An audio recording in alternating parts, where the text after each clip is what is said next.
Hello and welcome everybody back once again to the TRACKILICIOUS GT3 Championship. It's the finale here at Watkins, Glen. We're in New York at an absolutely incredible circuit, if I do say so myself. I'm Mike Nause in the booth, and joined with me tonight is none other than Dominic Smedra. Dom, welcome back to the booth, brother. Yeah, it was a little bit of a hiatus, a little bit of a break doing some racing myself, so it's good to be back and in beautiful Western New York. I love Watkins, Glen. It's a really, really fun track. Absolutely. 3.4 miles with 11 corners here at this circuit. It's going to be 6 to the left and 5 to the right. Can you tell I'm looking at my notes? As it stands, though, 42 meters of elevation. An incredible track that is going to be tricky to overtake. Very, very high speed, as there is really not a heavy braking zone to be had on this track. And currently, the championship is very, very close up at the front. In fact, it's a battle of the Brazilians, the fellow countrymen going at it, Gabriel Felipe and Renato Dornales, in a head-to-head championship battle. Jake Wells has pretty much secured himself, I think, a P3 mathematically. We'll see. It depends. Christian Dubé in 4th. Wilson Fernandez and Ali Raza, tight battle for 5th and potentially even 4th. And Casey Schutte trying to claim his rightful spot in 6th position. But Dom, taking a look at the timings on this board as we are in qualifying, what is sticking out to you here the most? Yeah, we've got odds out first. Evens will be going out second. Renato Dornales looking to, like you said, kind of secure that battle of the Brazilians here. But as far as this goes, Jake Wells currently sitting at the top of our timesheet. The American sitting on a quote-unquote home track for him, so that'll be interesting to see if the McLaren can really push forward and get him past some of the faster guys that are ahead of him in the standings. Absolutely. He'll have 90 minutes to do so. Welcome along to everybody here that is with us tonight. I see we have Rally Dutchy, we have Zane Bliskett, and Hershey Slayer 96 joining us here already, and I'm sure more to come in the future. As it stands, though, let's head on down to the session. Black screen of anticipation before we see the lovely livery and the pole sitter that is the Ripline Racing of Jake Wells. And speaking of Jake Wells, and something that I should probably mention, before we get rolling here, let me just pull up a couple things. One fun fact that I wanted to mention before we get on into it is Watkins Glen, of course, a circuit that was founded back, let's see, as I check my notes again quickly, in 1956. Dom, do you know where this track was named from? Where it got its name, or just the city in general? I don't. I have a theory that you're going to tell us, though. I am going to, in fact, tell you. In fact, it was founded and named after a man named Samuel Watkins. Now, who was Dr. Samuel Watkins? He was a soldier in the Civil War and very well decorated. That is the story of the town that we are located in, and the fascinating history behind it. Served in the American Civil War. There you go, folks. Now you know. Well, Mike, that has got to be... You've said a lot of nerdy stuff, but that has got to tip-top some of the nerdiest things you've ever said. One of the most useless pieces of information as well that I could possibly spread. I'm glad you have it in your back pocket. I'm glad you have it sitting there. Just, whip it out at parties every once in a while. Be like, hey, the track Watkins Glen? It was named after a Civil War era soldier. So, yeah, congratulations, Mike. One of the most well-decorated corporals of his time. Oh, my sincere apologies. You actually looked into the guy. Of course. Oh. How could I not? He served in the 1st Regiment, the 1st Tennessee Regiment. Fought the likes of Stonewall Jackson. Okay, enough of that, and on to qualifying. Jake Wells is invalid this time around. Christian Dubé has taken pole position. We'll have to touch back on that in a sec. But yeah, the Canadian topping the time charts right now with a 1:43, which is about 3 seconds faster than my fastest lap. Jake Wells, the American, right there in P2, and then the Brazilian Renato Dornales with a 1:44 even. Just 3. Oh, I lied. Look at that as the timetable updates. 1:43.3 to go fastest. I like the split of cars that we have in the top 5 here. Really, yeah, top 5. 2 McLarens, a Ferrari, and an Aston Martin. And Renato Dornales, that's going to be an absolutely crucial pole position for him, as he needs to finish ahead of Gabriel Felipe in order to win this championship. Gabriel Felipe currently leading. yeah, the vacuum racing boys definitely wanting to cement their legacy in Trackalicious racing history, getting a championship here for season 7, season 8. And holy smokes, Doc Milwee is on the podium for 7 months. That's almost a year. Incredible. Doc Milwee, thank you so much. And honestly, I'm not sure which season this is either. We've done a lot of seasons here, Dom. We have, yeah.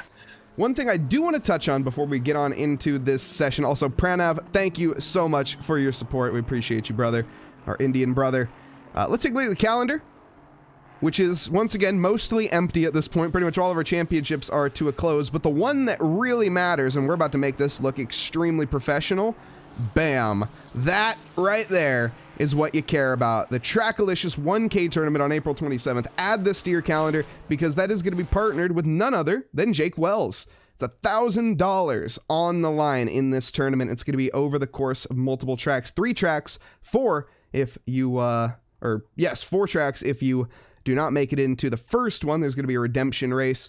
It's going to be qualifying, then there will be a semifinals, a redemption, and a final race. $600 goes to P1, P2 gets $240, and so on and so forth, all the way down to 5th position. It's going to be super exciting. Check it out on SimGrid. Silverstone, Misano, Red Bull Ring, and Misano. Not in that order, but still. 3 drivers per team. Check it out. Link over in chat. $1,000. That's usually about Mike and I's paycheck every stream. So, you know, it's nice that he's helping out the little guys. Of course, Mike and I can't participate because we'd be making too much money at that point. So, don't worry, folks. I will be there, though. I can't participate, but I'll be there. Also, speaking of money, big thank you to all of the folks that have actually given their well-earned or well and hard-earned dollars over to us and in support of our championships. We put a lot of work in here and provide a lot of content. Obviously, everything we do here is free, mostly, besides our GT4 Open Championship. You got to get the parentheses in there. But no, it's been amazing. So thank you guys so much for your support. All of these V12 Exotic Patreons, you guys are what makes our gears turn. Thank you especially as well to our V8 Muscle, Inline 4, and our server supporters, as well as to you, Twitch chat, all of our Twitch subscribers, Prime subs, and just plain and simple viewers, and just sticking around and hitting that follow button. We just recently hit 1838 followers. So thank you guys so much for being a part of that. It's cool seeing some people that I race against and have raced with. Tanner Masters, Ilpo Rustalainen, those guys. I just wanted to have a opportunity to say Ilpo's name and butcher it just for him. But yeah, it's cool to see those guys. And of course, yeah, as Mike said, we appreciate it. It means the most. Even though I'm not here all the time, I still appreciate it all the time. All the Trackalicious staff, we all do, of course. So thank you guys so much. As of course, it is not just the commentators. It is also everybody behind the scenes. You got the likes of Professor Kenotis. Let's see, is he out there on track tonight? We also have Ollie Raza. He's out on track. Another Trackalicious admin, obviously Eric the Boss Gakasian. Giving him his contractually obliged screen time. And moving on.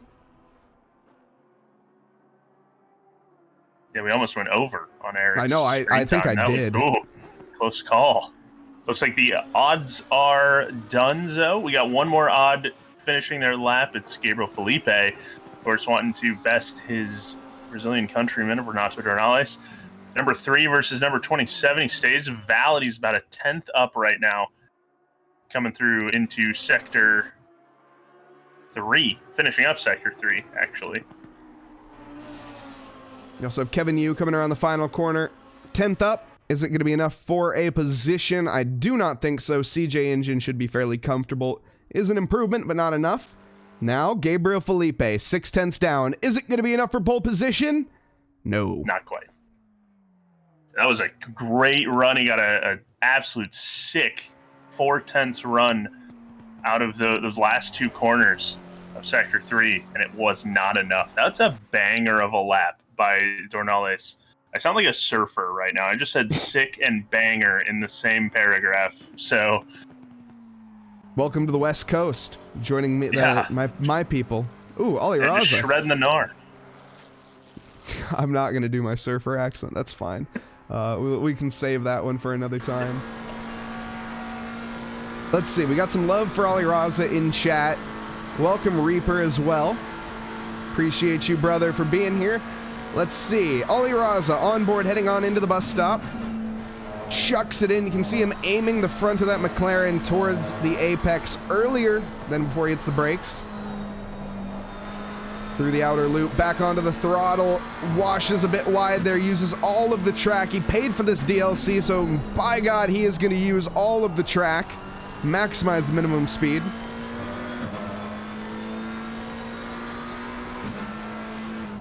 And then coming up here, this is the elevation change that you mentioned in the open, that nice little steep uphill. Gotta make sure you get your gearing right, accelerate at the exact right moment, otherwise you're gonna be sitting down in P28. Ollie Raza, not a P28 sitter, that's for sure, and he knows it. Third gear, gonna go up to fourth here before we get to the left-hander into the final corner complex. A little bit of a handful there with the McLaren, you can see on exit. Rocking traction control 1, a bit of a surprise there for Ollie, no TC0. On the limit there through the final corner, or penultimate corner, into the final corner. Back end slips out a little bit. And back onto the throttle here, and what is it going to be for Ollie Raza as he heads the line? P6. Respectable 144.3. Good little banker lap there for him, and you saw how close he got to that wall there. That very last corner, that's exactly how you want to take that. When you watch professional guys take these corners in like hypercars and things like that, or excuse me, GTP cars, they are absolutely pushing the limit of that corner, that final exit. That's where you're going to get your most time. Zane Blisket to the line. Gonna go P16. Not a bad lap there for the likes of the Mad Fox. I'm also liking the Ford colors. I believe that's a Ferrari? Yeah. Let's take a look at it. I thought it was a French... Well, actually, I thought it was the Croatian... Or no, the Czech flag at first, but it just isn't the Czech flag. It's got the colors, but... Oh, come on. Oh, it's got some houndstooth? Yeah, dude, that's definitely the Ford GT3 or the Ford GTE kind of setup there on the Ferrari, which, of course, if you know racing history, Ford v Ferrari is a very real thing. I'm not sure if that was on purpose or not, but also, we were talking about him 2 seconds ago. Ollie Raza is 0.6 up on his time, so P7 is not going to stay there for long, that is for sure. Wilson Fernandez and Ollie Raza currently the 2 fastest even-numbered cars right now. And the 2 drivers as well that are battling each other in the championship. It's a fight for P4. And who will take it? Battle for P5, my apologies, as I double-checked. And up into P4 goes Ollie Raza. That's a hefty lap, 143.792. Jake Wells is 7.85, so only 100th separate those 2 guys. And he does end up leapfrogging Fernandez. Not a bad lap by any stretch of the imagination, but Renato Dornales still holding on strong in the championship, as well as in the session. Gabriel Felipe just behind him. Renato Dornales, though, I gotta say, what does he have in terms of race pace tonight? That's going to be the real determining factor. Ollie Raza pushing the track there, not 0.6 up this lap. Yeah, he lost a little bit of time after the bus stop. He was up a good, like, 2-3 tenths coming out of the S's, and I don't know what went wrong going through the bus stop there, but he lost a good couple tenths. And every tenth, when you're in a battle with some of the really, really fast guys that we have here in TRACKILICIOUS, every tenth is going to matter. Every 100th is going to matter, as we see right now. But he wants to kind of start on the podium and be on the podium. I'm interested to see how the bus stop is going to go for these guys. It's obviously always a point of calamity in races, so I think it'll make or break that first 2 laps. Absolutely. People always they think it's a good overtaking opportunity. I am of the opinion it isn't. We'll see if people can prove me wrong tonight. The corner right after is really, really the best spot. Trust us. The bus stop comes a lot faster than you think it does, folks. It's also a lot sharper than people realize that it is, I think. And there goes Ollie. The number 30 Trackalicious McLaren takes that P3 spot away from Jake Wells, who's going to sit on P4. Steven Music putting in a little bit of a banger lap. He's looking for a 1:45.2. He's up 0.7 on his time as we look down towards the mid-pack. Respectable P16. Very respectable indeed. Zane Bliskett looking to best it, though. Can he do so? I think he can. Coming around the final corner. What's it going to be? It will most certainly be an improvement, but how much? Actually, only a position. Not quite enough. Only, holy smokes, 5 milliseconds behind Casey Schutte. And Casey Schutte is 30 thousandths behind Steven Music. Steven Music is 40 thousandths behind Steven Tomazic. How fast is a blink of an eye? In case anyone was curious, the blink of an eye is 0.2 of a second, everybody. That is 0.2. These four are within 0.02 of each other. Not gonna lie, Mike, I didn't know you knew that off the top of your head, so that was impressive. Oh, that's like the meme. Is that I always say that? I thought you were quoting the meme. I did not know that. Casey Swansinger, Noobs Are Us Porsche driver, up 0.4 on his time. This mid-pack is improving on their times every lap. Those low fuel runs are really, really helping them. Wilson Fernandez up a couple hundredths on his time as well, which is going to help him try to get past Jake Wells. I think the even-numbered cars had a little bit of an advantage for this race. Going out second, tracks maybe a little bit more rubbered in, or they were able to watch their competitors see where they could find time. It seems to be the case, but Casey Schutte, maybe a bit of an outlier in that scenario. I will say he might be within 0.02 of a second of these four competitors, but he should be much higher up in terms of positioning. He's up 0.6 right now, so he is. Needs a bit more. I still feel that's a little bit off the pace for Casey. I wonder if he got the optimal amount of practice.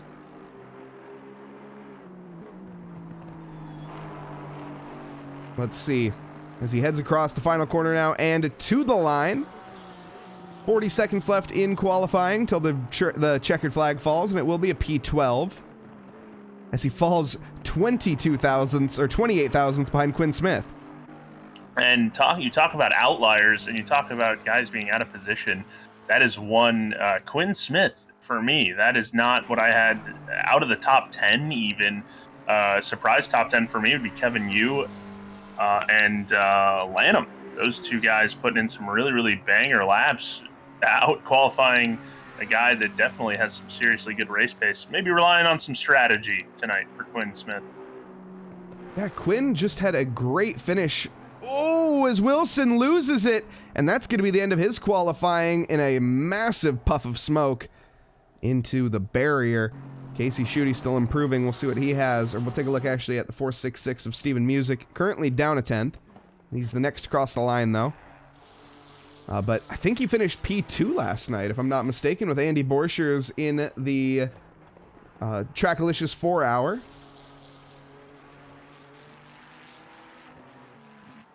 Or did he win? I like the wolf livery on Steven Music's car. I've battled a lot with Steven Music. We've door banged quite a bit. One of my friendly rivalries throughout ACC Simracing. So I'm a big Steven Music fan for sure. Here comes the line. It will be P15. Not a bad shout. Just in that mid-pack. About dead center of the mid-pack. 28 cars on the field. He's shooting up 5/10. He got here for the final time across the line. It's going to be a 1:44.4 in the 444. Nice. And he puts himself top 10. That's a really, really good spot to be. This top 10 is going to be wicked competitive. And you even got some guys that are a little bit out of position that can definitely battle for some spots. One of the Dubé brothers, Burakovsky, Quinn Smith, those guys. This will be a lot of fun. Alex Freeman there last across the line in a respectable 24th. Oh, you love it. I also have a funny racing story about Mr. DeBow. Okay, we'll have to. Yeah, we'll get to that. We'll get to that later, but we will touch on that though for sure. The format here tonight is a 90-minute race to end the championship. for these drivers in the battle between Renato Dornales and his Brazilian counterpart, Gabriel Felipe, up at the front of the field here. That is the one to look at. Currently 7 points separating them in the championship. Whoever finishes first will win. Plain and simple as that. But let's get in here and let's meet our drivers as we have it. Starting off in P1, it is the Brazilian, the Vacuum Racing driver in the number 3 of Renato Dornales. Lined up next to him, his Brazilian counterpart, Gabriel Felipe in the McLaren, with Ali Raza lined up in 3rd in the number 30 for the Canadian behind. Jake Wells on home soil here tonight in the number 69, lined up in 4th. Wilson Fernandez, 5th quickest in the AAA, with Christian Dubé in P6. JP Pellinger in 7th with CJ Engine 8th. Casey Schutte bringing home 9th position here tonight for the Reckless Racing, with Larry Lanham rounding out our top 10. Kevin Yu, 11th quickest here in the Lamborghini Evo 2, the number 95 no-named racing is what we're going to call it. And Anton Wass in the Rut-Row Scooby-Doo inspired livery in P12. Quinn Smith, 13th quickest in the 999, with Drew Burakovsky in 14th in the 19, the Fuchs Competition Esports. Steven Music, going to be 15th quickest for the 466, with Kaio Jr. in P16 for the 29. Steven Tomazic bringing home 17th in the 343, and Zane Blisket in 18th in the 64. Vadik Konstantiev, 19th quickest in the Fuchsia, the leader of the Fuchsia team, with Devin Anthony next to him, rounds out our top 20. Jonathan Dubé in P21 with Casey Swanseeger 22nd, and Patrick Dubois in the Rockefeller Racing 987 in P23. Alex Freeman, we saw at the very end, qualify in 24th for the 14, with Tyler Doggins in 25th for the 25. Eric Gakassian, the boss, in P26, with Rally Dutchy in 27th. At the back of the grid, last but not least, it is going to be Jan Flox in the Ferrari 296. 28-car grid. It is a set 28-car grid here for the finals. Very exciting. Ahead of us, a hydrate from Dom. I appreciate that. Most certainly welcome. Larry Lanham with a 10-second penalty, though, here at the beginning. He's going to have to serve that at his pit stop. There is one mandatory pit stop here tonight, and I will double-check on the rules for that. Yeah, and guys, we'll be going on the formation lap. A little bit of a long formation lap here at Watkins Glen, because you got a lot of anticipation. I think these guys are going to be pretty excited to get going. This top 5, I sound kind of silly, but this top 5 is competitive. I can't find a better word for it, but this top 5 is going to be. It's like you put your best gladiators in the Coliseum, and now they're duking it out. And what a great track to have your final race on. Absolutely. Deciding it here on the East Coast. We are obviously an East Coast-based league. And we have some luck being spread there to Patrick from Cass. Thank you for joining us here, Cass. Patrick's got a bit of work to do. P23. See him getting heat into that Aston Martin, but that is an aggressive-looking car. I always love the Rockefeller Racing cars. Raced against them in Bathurst 12-hour in iRacing a couple weeks ago. I believe they ended up either crashing out or getting the best of us. There's no in-between for our kind of racing, so it was cool to see them. Always love seeing the Rockefeller Racing guys out and about. Shout out to Rocky Rocco of the Rockefeller Racing. He runs the joint over there.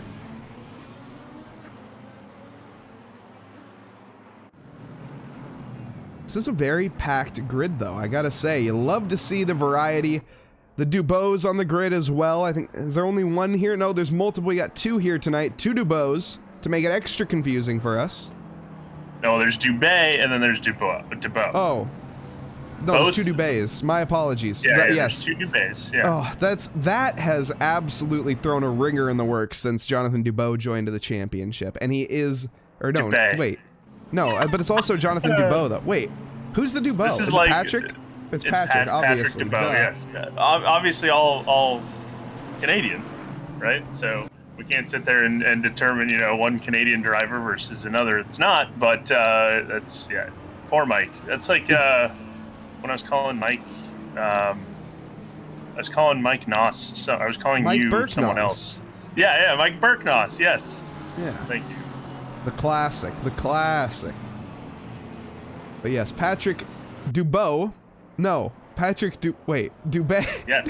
Dubois. No, Patrick Dubois. Oh, yeah, why the is 987 Rockefeller Racing. Ladies and gentlemen, Mike Nause has been fired They're by not Eric. The names are not hard by themselves. It's when they're put together. Well, luckily, all right, so we have a task for Christian and Jonathan. You have to beat Patrick Dubois. Coming around the final set of corners here. Guys are getting up to speed. It'll be a rolling start as always. The drivers, in terms of pitting, will be able to pit whenever they would like. There's no fixed timer in this league, and tires are optional.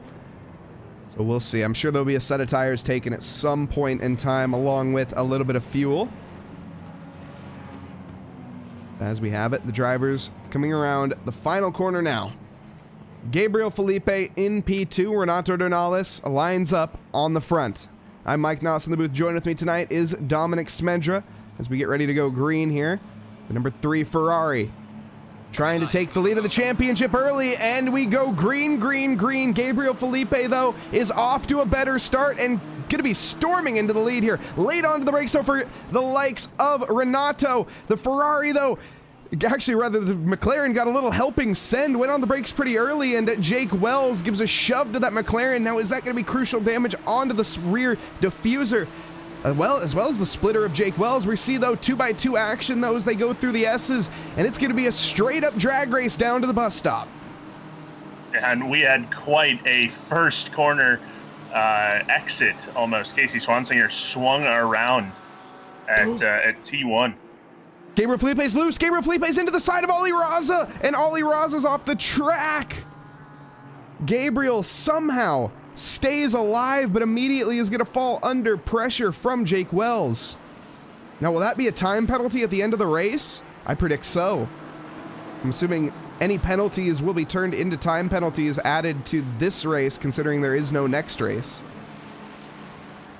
And Odstitsia falling down the order, along with Quinn Smith there. That's nasty. First lap pushing, getting a little aggressive. We saw it. Christian Dubé, as well as another Aston Martin, got tangled up in that first corner bonk. So guys just going a little extra hard in the finale. A little too hard, you might say. But that is going to be absolutely crucial for the championship. Renato Dornales is 7 points behind, and he just needs to finish in P1. He will take the championship. Wilson Fernandez is going to be his buffer, his fellow Vacuum Racing teammate. The 2 Brazilians up front. In fact, it's a Brazilian 1, 2, 3 right now. Also, Patrick Dubois, Rockefeller Racing, Aston Martin, just spinning out on his own. Doesn't look like that was assisted at all, but I'm the calamity coordinator, I guess, for this race. I'm noticing when people are going off, but yeah, Quinn Smith hitting the pits. Too much to look at up in the front. Also, Stephen Buckley joining us. Welcome, Stephen Buckley. Appreciate you joining us in chat. Unfortunately, you couldn't be out there on the circuit. RSJ also cheering on his fellow Brazilian, Gabriel Felipe. Obrigado to all the Brazilians watching. Appreciate you all. This is quite a tight field, even with the bonking that we've had. Guys less than a second from each other pretty much everywhere. Caio Jr., Anton Voss hunting down Casey Schutte, who's leading a bit of a pack to round out the top 10. And then you got the bottom, 10 cars from Steven Tomazic down to Patty Dubois. That's quite a little grid there. And then, of course, you have the big guys up top, the top 5. Which these guys are not wasting any time up front. You can see Jake Wells trying to find any sort of weakness in Gabriel Felipe. He's not finding anything just yet. JP Bellinger doing the same here to Christian Dubé. I was just about to say, Boulanger doing a pretty solid job pressuring Dubé. I'm putting a little bit of French twang on that Bellinger, but I don't think we ever got confirmation on which one it is.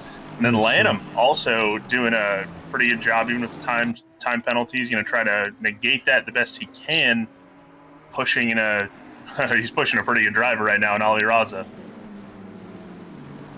Yeah, Ali, a little out of position, you would say. P7. That just shows the true caliber of the field, though, that is ahead of him. I just watched the Fuchsia Competizione cars. A little bit of some inter-team side-swiping, but a great save nonetheless by Odstitsia. That was pretty wild as they're battling it out down there in 22nd and 23rd. It seems like there's no love lost. That's Eric as well in the Fuchsia. Yeah, it was the ball. I didn't realize it was Gagassian, but yeah. I just saw a wicked send by an Aston Martin on Devin Anthony. Oh my goodness, I thought Eric was going for it. That would have been absolutely terrible. Eric has the cleanest looking Fuchsia car, and Doggins doesn't have that dog in him going through the bus stop. It's not about the size of the dog in the fight. It's the size of the fight and the dog. And Tyler. So currently sitting in P27. It says P20 on the left-hand side there. But got some work to do here ahead of him. Also, Zane Blisket casting his vote for a big mover of the day, getting past CJ Engine and Kevin Yu. Kevin Yu actually getting swallowed up by both Blisket and Engine right there, the Scooby-Doo Mobile and the Mad Fox Racing. Kyle Jr. caught up in the middle here of, well, a bit of a sandwich. Drew Burakovsky behind, and he's trying to go for the likes of Anton Was. Has a look to the inside. It's covered. Takes to the out. Is going to have to go late onto the brakes, but probably not going to happen. Turn 1 is fairly tricky if you're not on the inside to make anything happen unless your opponent runs wide. Yeah, and what a battle through the S's here. Oh, my God, loose! He takes the curb on the inside a little bit too tight, and the car gets unsettled. The BMW, out of all things, I never would have thought would get unsettled by that. He just clips the curb on board with him there. Oh, no. Yeah, and just round he goes. That is a bummer. That was going to be a good battle, too. It was. Kaio, consistency has not been his friend lately. Consistency is how you win these longer races. We got an hour and a half on track, and I think that's what Quinn Smith is banking on right now, is that there might be a little bit of more incidents. Oh, speaking of incidents, I got one down below. The Dubé brother running into Eric. Oh my goodness. Excuse me, it was Ostitsiev. We got yellow flags all over the track there for a brief moment. But Vadik, yeah, taking a massive, massive brunt of damage, and you can see stranded there. Oof, big hit from the McLaren. That was Alex Freeman, who is going to be fairly wounded. Looks good from that angle, but I assure you, once we come to around this corner here, no, we're still going to be looking at the front. We'll just look, there, look. Wounded. Man, what an interesting situation. It looks like it honestly looked like Ostitsiev clipped the back of Dubé, the other Dubé, Jonathan Dubé, then proceeded to cause Dubé to go off, which then resulted in Dubé coming back and hitting him. So that is a bummer. Massive damage for Kyle Jr. too, as he is crashed out and parked on the side of the track. I think there's more emotional damage than physical damage in Kyle Jr.'s car right now. But look at this, Zane Blisket to the inside. Oh man, hugging each other right now. This is where we saw people go off last time. Everybody keeping it clean through the S's. Too wide. Steven Music and Steven Tomazic. I smell a recipe for disaster here cooking. Oh my goodness. Here we go to the inside. Zane Blisket is going to need to hold on. Oh, the McLaren gets sideways into the side of him, and this is exactly what we were talking about earlier and why you do not go for an overtake there. Did he keep it out of the wall? That's the big thing there. That was a was a big send. Neither of them wanted to back out. Man, it's a great save by Voss, and actually a killer save by Blisket too. He kept it out of the wall. Oh no, Chrono. Chrono's power went out. Looks like it's back on. Well, welcome back, Chrono. You just missed the start by about 10 minutes, unfortunately. Fuser, welcome. Fuser 22222.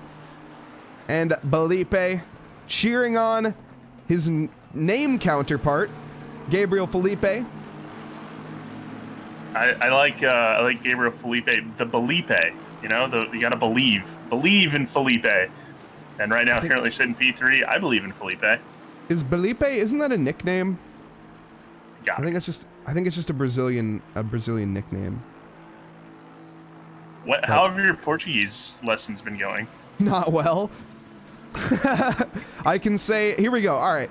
You ready for this? You ready for all of my Brazilian knowledge in one sentence, or all my Portuguese in one sentence here? All right. Let's hear it. We got Ali Raza on the start. Okay, it's going to be a minute here. I picked a poor time, to be completely honest, but as he's going to be heading now, going to be looking for the inside zebras, and he is going to be saying obrigado to the inside there, because that was beautiful. All right, there we go. That's all my all my Portuguese tapped out in one sentence. That was beautiful. 2 words. I mean, I'm enamored, in all honesty. CJ Engine looking at the rear of Devin Anthony as they come through the bus stop. The other Scooby-Doo Rut-Row Racing car had quite a bit of a issue at the bus stop last go-around, so nice to see them come through clean. Steven Music looking to hunt down Steven Tomazic. There isn't enough ick in there. Felipe, I am sorry, but yes, I did forget Switchback. That one I remember I struggled with in the moment, but I have forgotten that one since. We need Switchback and Tank Slapper in Portuguese. Those are Mike's go-tos. I don't know about Tank Slapper. That one seems like that'd be pretty tough to translate. And Vadik with a full onboard lap of Kevin Yu. Vadik's in the pit lane. I wonder, Vadik, are you going to be rejoining track? Uh-oh. CJ Engine stranded. Yeah, CJ Engine went off. Oh, that's right. It's cheese. It's not cheese, though. I forgot how... Oh, man, and we got cars struggling here tonight, that's for sure. It's a bit of an understatement. Zane Blisket went into the back of CJ Engine, so more contact with the Rut-Row Racing team. Definitely not going to be getting any invites to the paddock party post-race, that's for sure. Is Kevin Yu on a controller? Great question. Those inputs don't look like a controller that we're looking at right now, I'll be honest. We're on board currently with the likes of Kevin Yu, and we're double on board. Yeah, yep, sorry. I was taking a look at see if he was milking the cow a little bit, but he's not, so. Sends it in to the bus stop. No, it doesn't look like. He just had a really quick... He must have a high sensitivity. You can see the... Nah, he's not on a controller. Looking good so far, though. All the lines are right where they need to be. Currently P12, a little over halfway through the pack. 6.5 seconds up the road is Drew Burakovsky, but a little bit lonely of a race here for Kevin Yu. Yeah, and he's done, in all honesty, he's done a pretty good job. I think he's improved drastically from when I first saw him in GT4 Rookies. So, yeah, it's been awesome. Also, so many Ferraris and McLarens, they are popular cars. The McLaren is a speed demon, even with a bop, and the Ferrari is a pretty easy drive. So, ooh.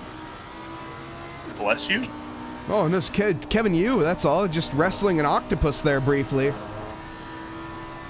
Milking the cow. As they say. Comes to the line, though. Kevin Yu, his previous lap, a 146.2. Comes to the line now. It's going to be a 145.9. He's not that lonely, in my Not opinion. anymore. He's got two very, very hungry guys right behind him, Steven Tomazic and Steven Music. I've been quick, actually. There are two wolves in you, Steven Music, and one of them really wants to pass Steven Tomazic. Devin Anthony is back around. Was this unassisted? Rockefeller Racing Team just cooked it into T1. Oh my goodness, here we go again, side by side. Okay, Steven backs out. Good job, Steven. Oh, nobody goes for it again. Steven's, oh, he misjudges it just slightly and taps the side of Kevin Yu. This is why we do not mention Steven Tomazic's name, everybody. He's still running, though.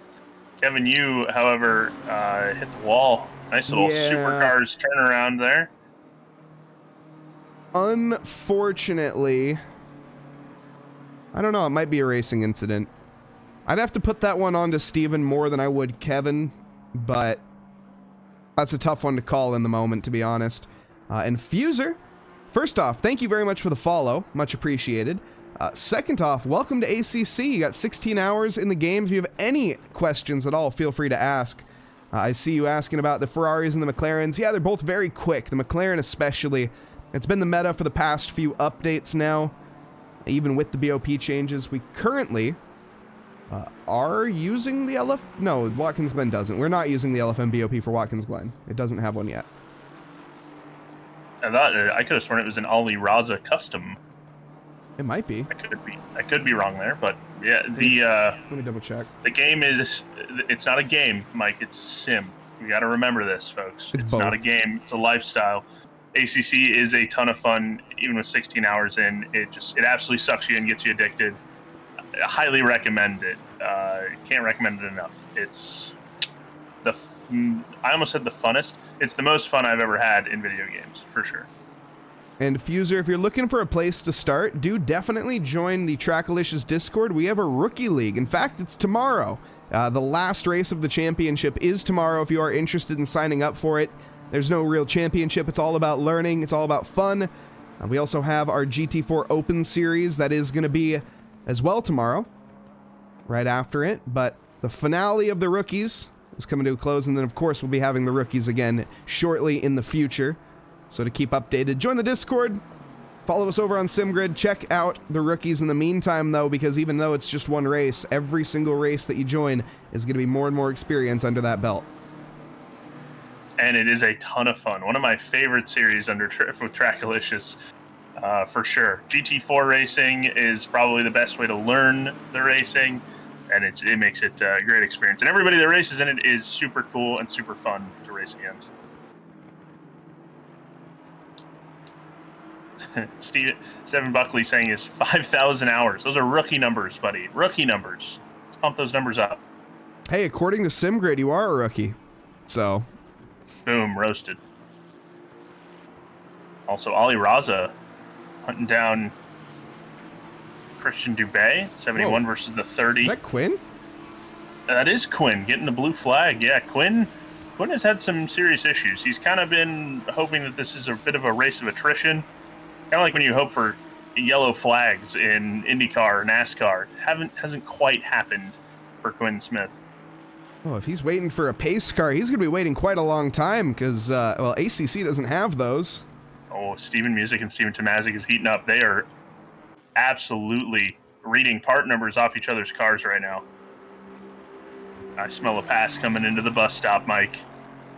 You know how I feel about that. Oh, well, here we go. Oh, Steven Music feels the same. Yep. Let's see if he can get a good run out of the bus stop into this next corner. Down into the heel? Question mark? I always forget which is the heel, which is the boot. We're just coming into the boot. Okay. This is like the tongue, in my opinion, here. The tongue. Well, I mean, that's what you call the top part of a shoe, isn't it? Yeah, yeah. I'm just a child, so yeah. I don't feel comfortable on any tracks. Yeah, I think. Sorry. No, I was gonna say your biggest. I mean, that's fair enough, to be honest, but at some point you are going to have to get out there on circuit, so when you do feel comfortable, like I said, join the Discord and check out. Also, ask questions. That's your biggest thing that you can do is ask questions. The TRACKILICIOUS Discord is a great spot to do so. Everyone there is super willing to help, especially in that GT4 Rookies chat. You don't necessarily need to be signed up to chat in there. So do check it out, ask questions, ask for some people to drive, for some tips, some tricks, and just come and practice with the boys.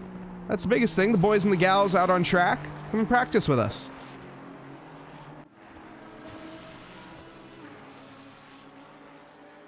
And of course, those races are hosted by Mike Nause and Steven Tomazic. Correct.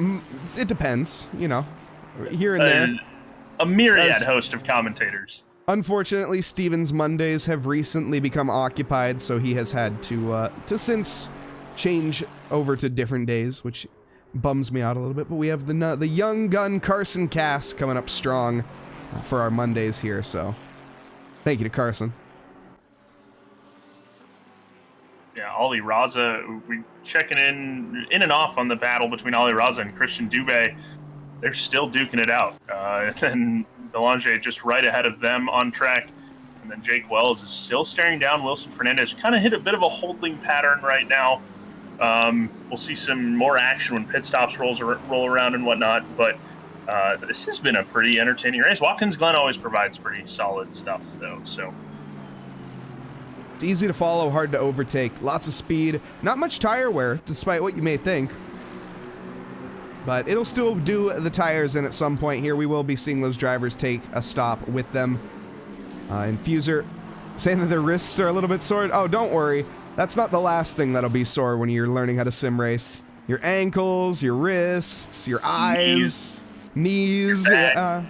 Your knees should not be getting sore, first off. Well, you're pressing the pedals wrong if your knees are getting sore. my brake. All right. Well, I guess I'm suffering from success. My load cell is pretty strong. I'm pressing pretty hard on the brake pedal, usually because I'm probably crashing into someone. But that's why I'm in the booth, Mike. I mean, you should always be using your muscles to push, not your joints. That's a general rule of thumb. Did you guys know that Mike Nause has an article in Men's Health this month? Who knew? Right? It's, you know, it's just for basic long-term health. But regardless, let's see. Jake Wells went off. Oh, sorry. No. Jake Wells took an absolute Tokyo Drift moment coming into the tongue, as Mike calls it. But he still stayed. He stayed on pace. That was pretty nifty. But Belanger now closed that gap to under 2 seconds now. I think those tires are going. Oh, Jan Flox coming into the pit lane. Half an hour in, and we haven't seen a whole lot of pit stops. Quinn Smith, I know, has pitted, and a couple of the Fuchsia cars. One of the Fuchsia cars has pitted, so. I still can't get over the fact that you use your knees to push your brakes. You gotta be using your thighs, brother. That's where the power comes from. My knees are screwed up from other sports as well, so it's probably just a combination of that. But that's fair. I didn't think you were old enough for that, but fair enough. Dude, hockey has aged my body about 20 years, so. That's a good point. Getting in minor car crashes consistently is probably not too great for your long-term health. Yeah, exactly. That's why I've thrown away the skates and spent all my money on sim racing equipment. Didn't you say that you had a story about one of these drivers? I do. This is a great time to talk about that. So Patrick DeBow, who is currently sitting in P16 in the Rockefeller Racing Aston Martin, him and I was racing with SimForce Racing, who Mike has commentated for a couple times, and we talked about Rocky Rocco, running that and whatnot. I was racing in that league, and one of my first seasons racing, I was racing hard, very hard against Mr. DeBow, and we were at Suzuka, and I was really not wanting to let him by, and I just gotten tank slapped, and him and I were kind of racing into the pit lane, and the pit lane at Suzuka is decently large, but I literally squeezed him into the wall to the pit lane at Suzuka pretty on purpose, because I did not want him to pass me in the pit lane. So yeah, that is my story with Patrick DeBow. I raced him, probably the hardest I've ever raced anybody was Patrick DeBow. So shout out to Patty. That was a lot of fun. I ended up losing pretty bad. So so you two maybe not on the best of terms then, huh? I don't think he knew that, actually. I don't think he knew that was on purpose. I think he does now. Yeah, he does now. Welcome, Patrick. I will apologize formally in MLA format one day, but yeah, I was pretty fired up for that race. So that was a lot of fun, though. Those guys run a pretty good series over there at SFR. Development here on the two Stevens. Neither of them, well, have changed position. Oh, wow. I take that back. Tamazic goes way wide. Those tires are dying. Add that one to the commentator's curse, everybody. Don't talk about Steven Tamazic. It's honestly on cue. Like, that was actually on cue, though. That was a great mistake taken advantages of by music there. The Blue Wolf Racing Ferrari just slips right in there as Tamazic goes wide. And Cass Kayla saying that he probably deserved being smashed into the wall. It was not smashed. It was literally like I was kind of faking steering wheel damage, and I was turning ever so slightly to the right or the left. It was the left, and Steven Tamazic with an off. Big off. All I heard is you intentionally crashed into Dubé. We grinded. That didn't come out the way I wanted it to. But Steven Tamazic losing big time right after the bus stop. Let's get back to the race at hand. Don't talk about my mistakes. I was gonna say, Cass in chat gonna be really thrilled to hear that. Yes.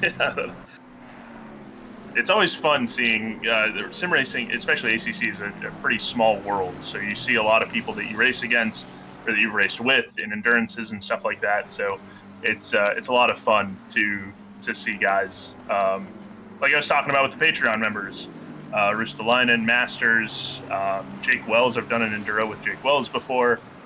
I've gotten lapped many times by Wilson Fernandez and Renato Dornales, so it's fun. Yeah, and the other thing that you mentioned, you say you always find these people. The other thing is you always find them at the same pace as you, and that's the beauty of sim racing, is you feel like you improve just that little bit, and then they improve with you.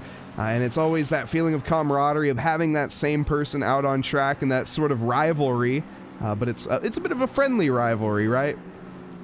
Most of the time, yeah. Most of the time, yeah, fair. It's a pretty friendly rivalry. And yeah, Jake has always been fast.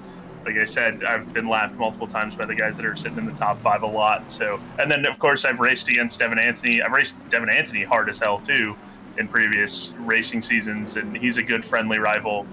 He pops into my streams and makes fun of me a lot. So that's a lot of fun too. Call him Small Block. I bet he'll be thrilled if I could. It's right. Devin Small Block Anthony, but yes. I like that. If you just go up and be like, hey, Small Block, maybe, chat. I don't recommend you do that, but. Yeah, for me only, yes. It's a good little thing to have in my pocket of, I don't want to call them insults, chirps, if you will. Yeah, chirps. I think that's a good way of putting it. As, of course, just a little poke fun at the fact that he blew up his engine on Misano. So, his 6.2 liter Camaro, he blew that up. That is pretty funny. Devin currently sitting P21. I was just say, Ali Raza hunting down Christian Dubé. These guys are just absolutely laser focused. Misano. Oh, sorry. Go ahead. No. After you. No, you continue. You're on track. So I'm trying to bring it back off track. I was just saying that Boulanger has gotten past, or Jake Wells has gotten past Boulanger, but now Boulanger has the two very, very hungry Dubé and Raza right behind him. So this is going to get to a spicy meatball. Boulanger, Dubé, Ali Raza, the 3 Canadians scrapping for 5th position. Currently in an American sandwich as well. Yeah, that is true. We've caught traffic early, haven't we? Yeah, we're 30 minutes in. There were a lot of bumping and bangings earlier, so I think that caused some pit cycles to get out of order. But yeah, it's definitely an interesting. It's a track where traffic can really, really affect your cornering, because there is a pace differential for sure, but it's one of those tracks where exit speed and entry speed are crucial. Absolutely. Maximize the minimum speed, as I like to say. And it is easier said than done. It is so much easier said than done, especially here. It's a tough track, but you're right in that 9 drivers have cycled through the pit lane at this point. One of them taking a nice 97-second repair, that being Alex Freeman. 87 seconds for Jonathan Dubé. 53 seconds for Jan Flox. And Vadik takes the crown of longest pit stop here tonight at 211 seconds. Yeah, shout out to the crew there at Fuchsia Competizione. The ladies and gentlemen engineers and mechanics in that garage were busy. Yeah, they were watching TikTok or something. I don't know. And Fuser saying, Misano, love that track. Or you've done that track.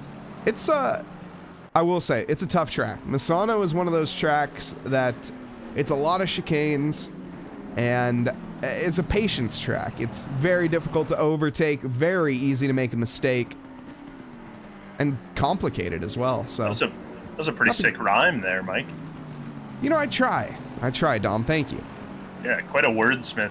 Misano is one of those tracks where I'm honestly surprised it's not Nause's favorite, because it is a MotoGP track that happens to race GT3 cars. But it's one of those tracks where, man, when you're good at it, your confidence is through the roof. When you're bad at it, or when you're even just mid at it, it's one of those tracks that you're just like, it's a little deflating.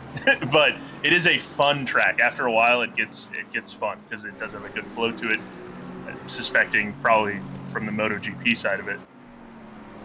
It is, I will admit, it is a good MotoGP track, but also it does have some dark history, which definitely, you know, especially in motorcycle racing in the very recent past. So it's, you know, it is a good track. I'm not taking anything away from it. Just, like I said, it does have some dark history very recently, that's all.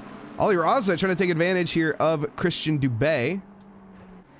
Not able to do so. I tell you what, Dom, why don't you, on the next lap here, we'll finish this lap. On the next lap, why don't you stick with this battle between Christian Dubé and Ali Raza, assuming it even lasts that long. And he's got a pretty sick run coming into the bus stop. He's not going to go for it. Smart move. Ali Raza. This is going to be him setting up the overtake, though, into the outer loop as he tries to go for it, but not enough speed through the corner. He's running a very low downforce setup, you can tell. Yeah, probably why he needed a little bit extra grip on that TC rather than running the TC0. But yeah, Ali Raza, absolute magician when it comes to kind of setting up his prey, if you will, on something like this. He definitely knows exactly where to overtake you and will almost force you into a mistake, which is kind of what he's banking on with Christian Dubé.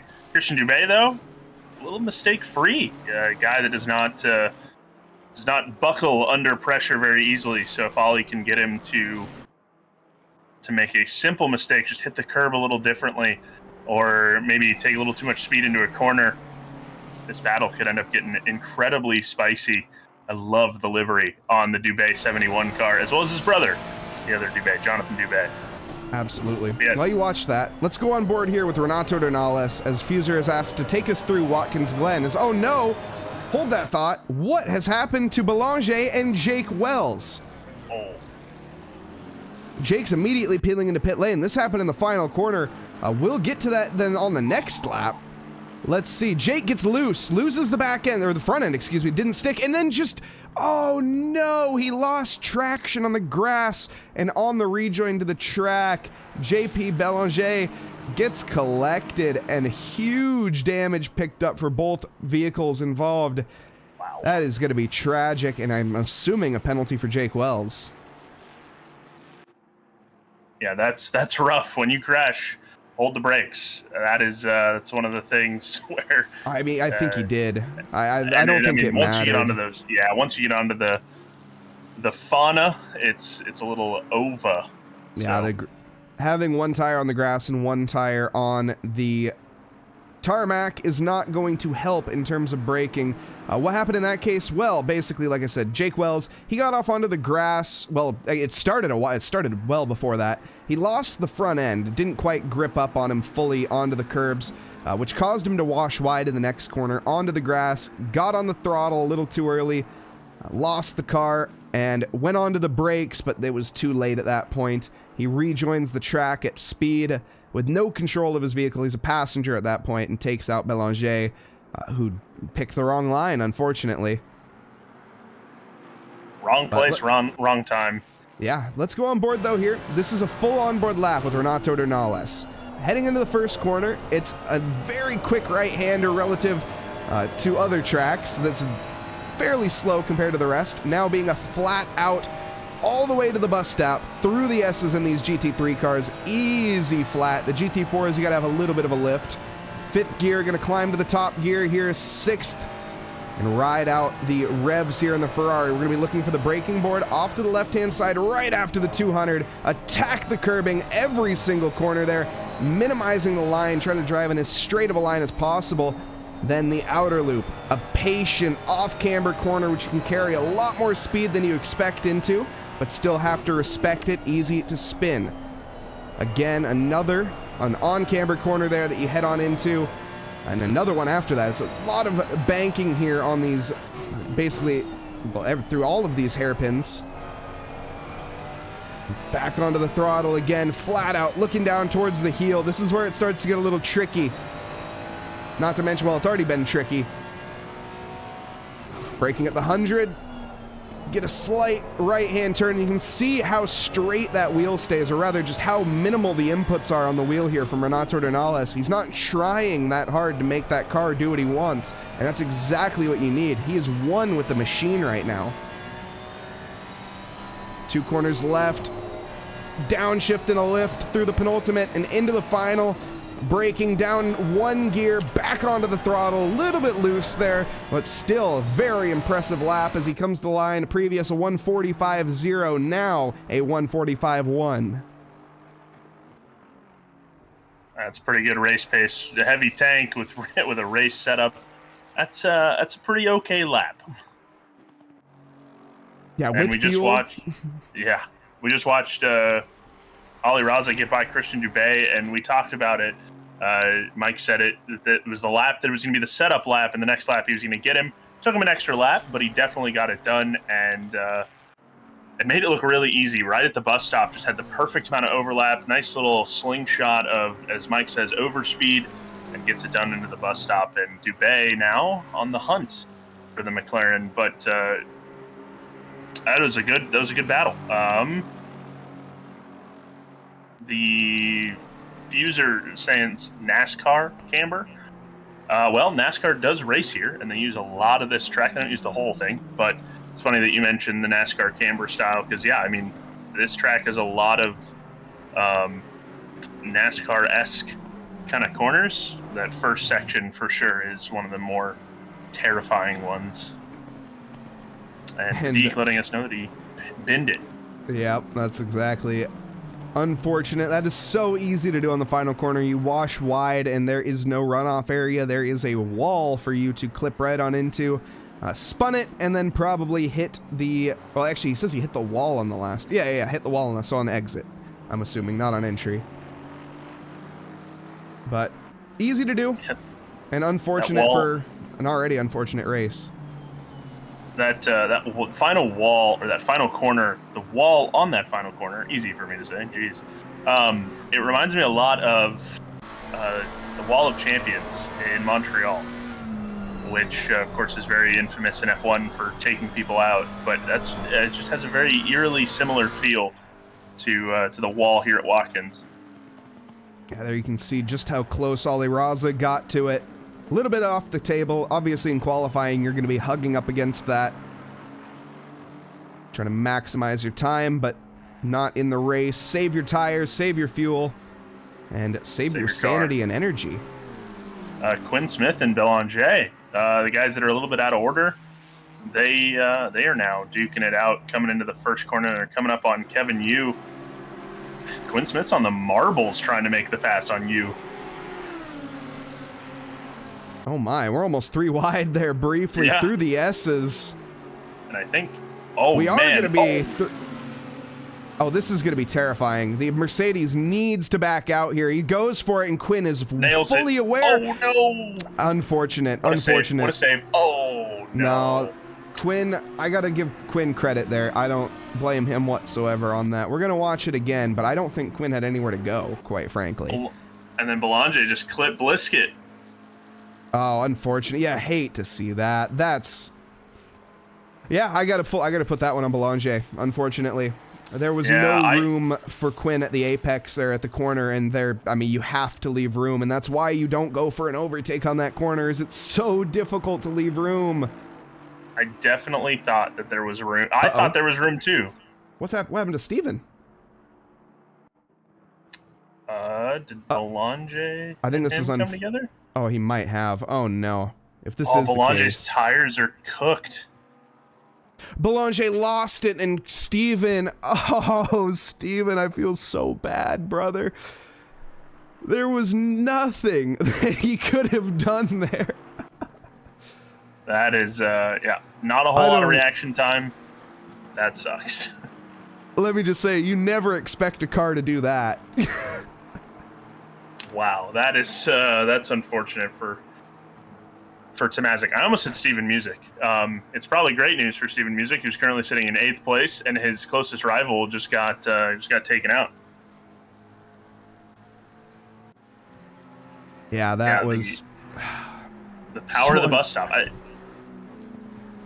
Yeah, you're right. I mean, it is the power of the bus stop, and knowing when an overtake is on, I gotta say, we even saw there was full overlap from the Mercedes. I mean, if, in terms of, was the Mercedes fully alongside? That wasn't a question. There 100% was, but the problem there was that he didn't take, or he took the racing line, rather than leaving room for the car on the inside, which more than likely would have allowed the defense to actually happen. So the overtake was sort of in vain, in my opinion, and I'm sure when they go back and watch that replay, they'll agree. Renato Dornales is in 21st. The pit? Why do you...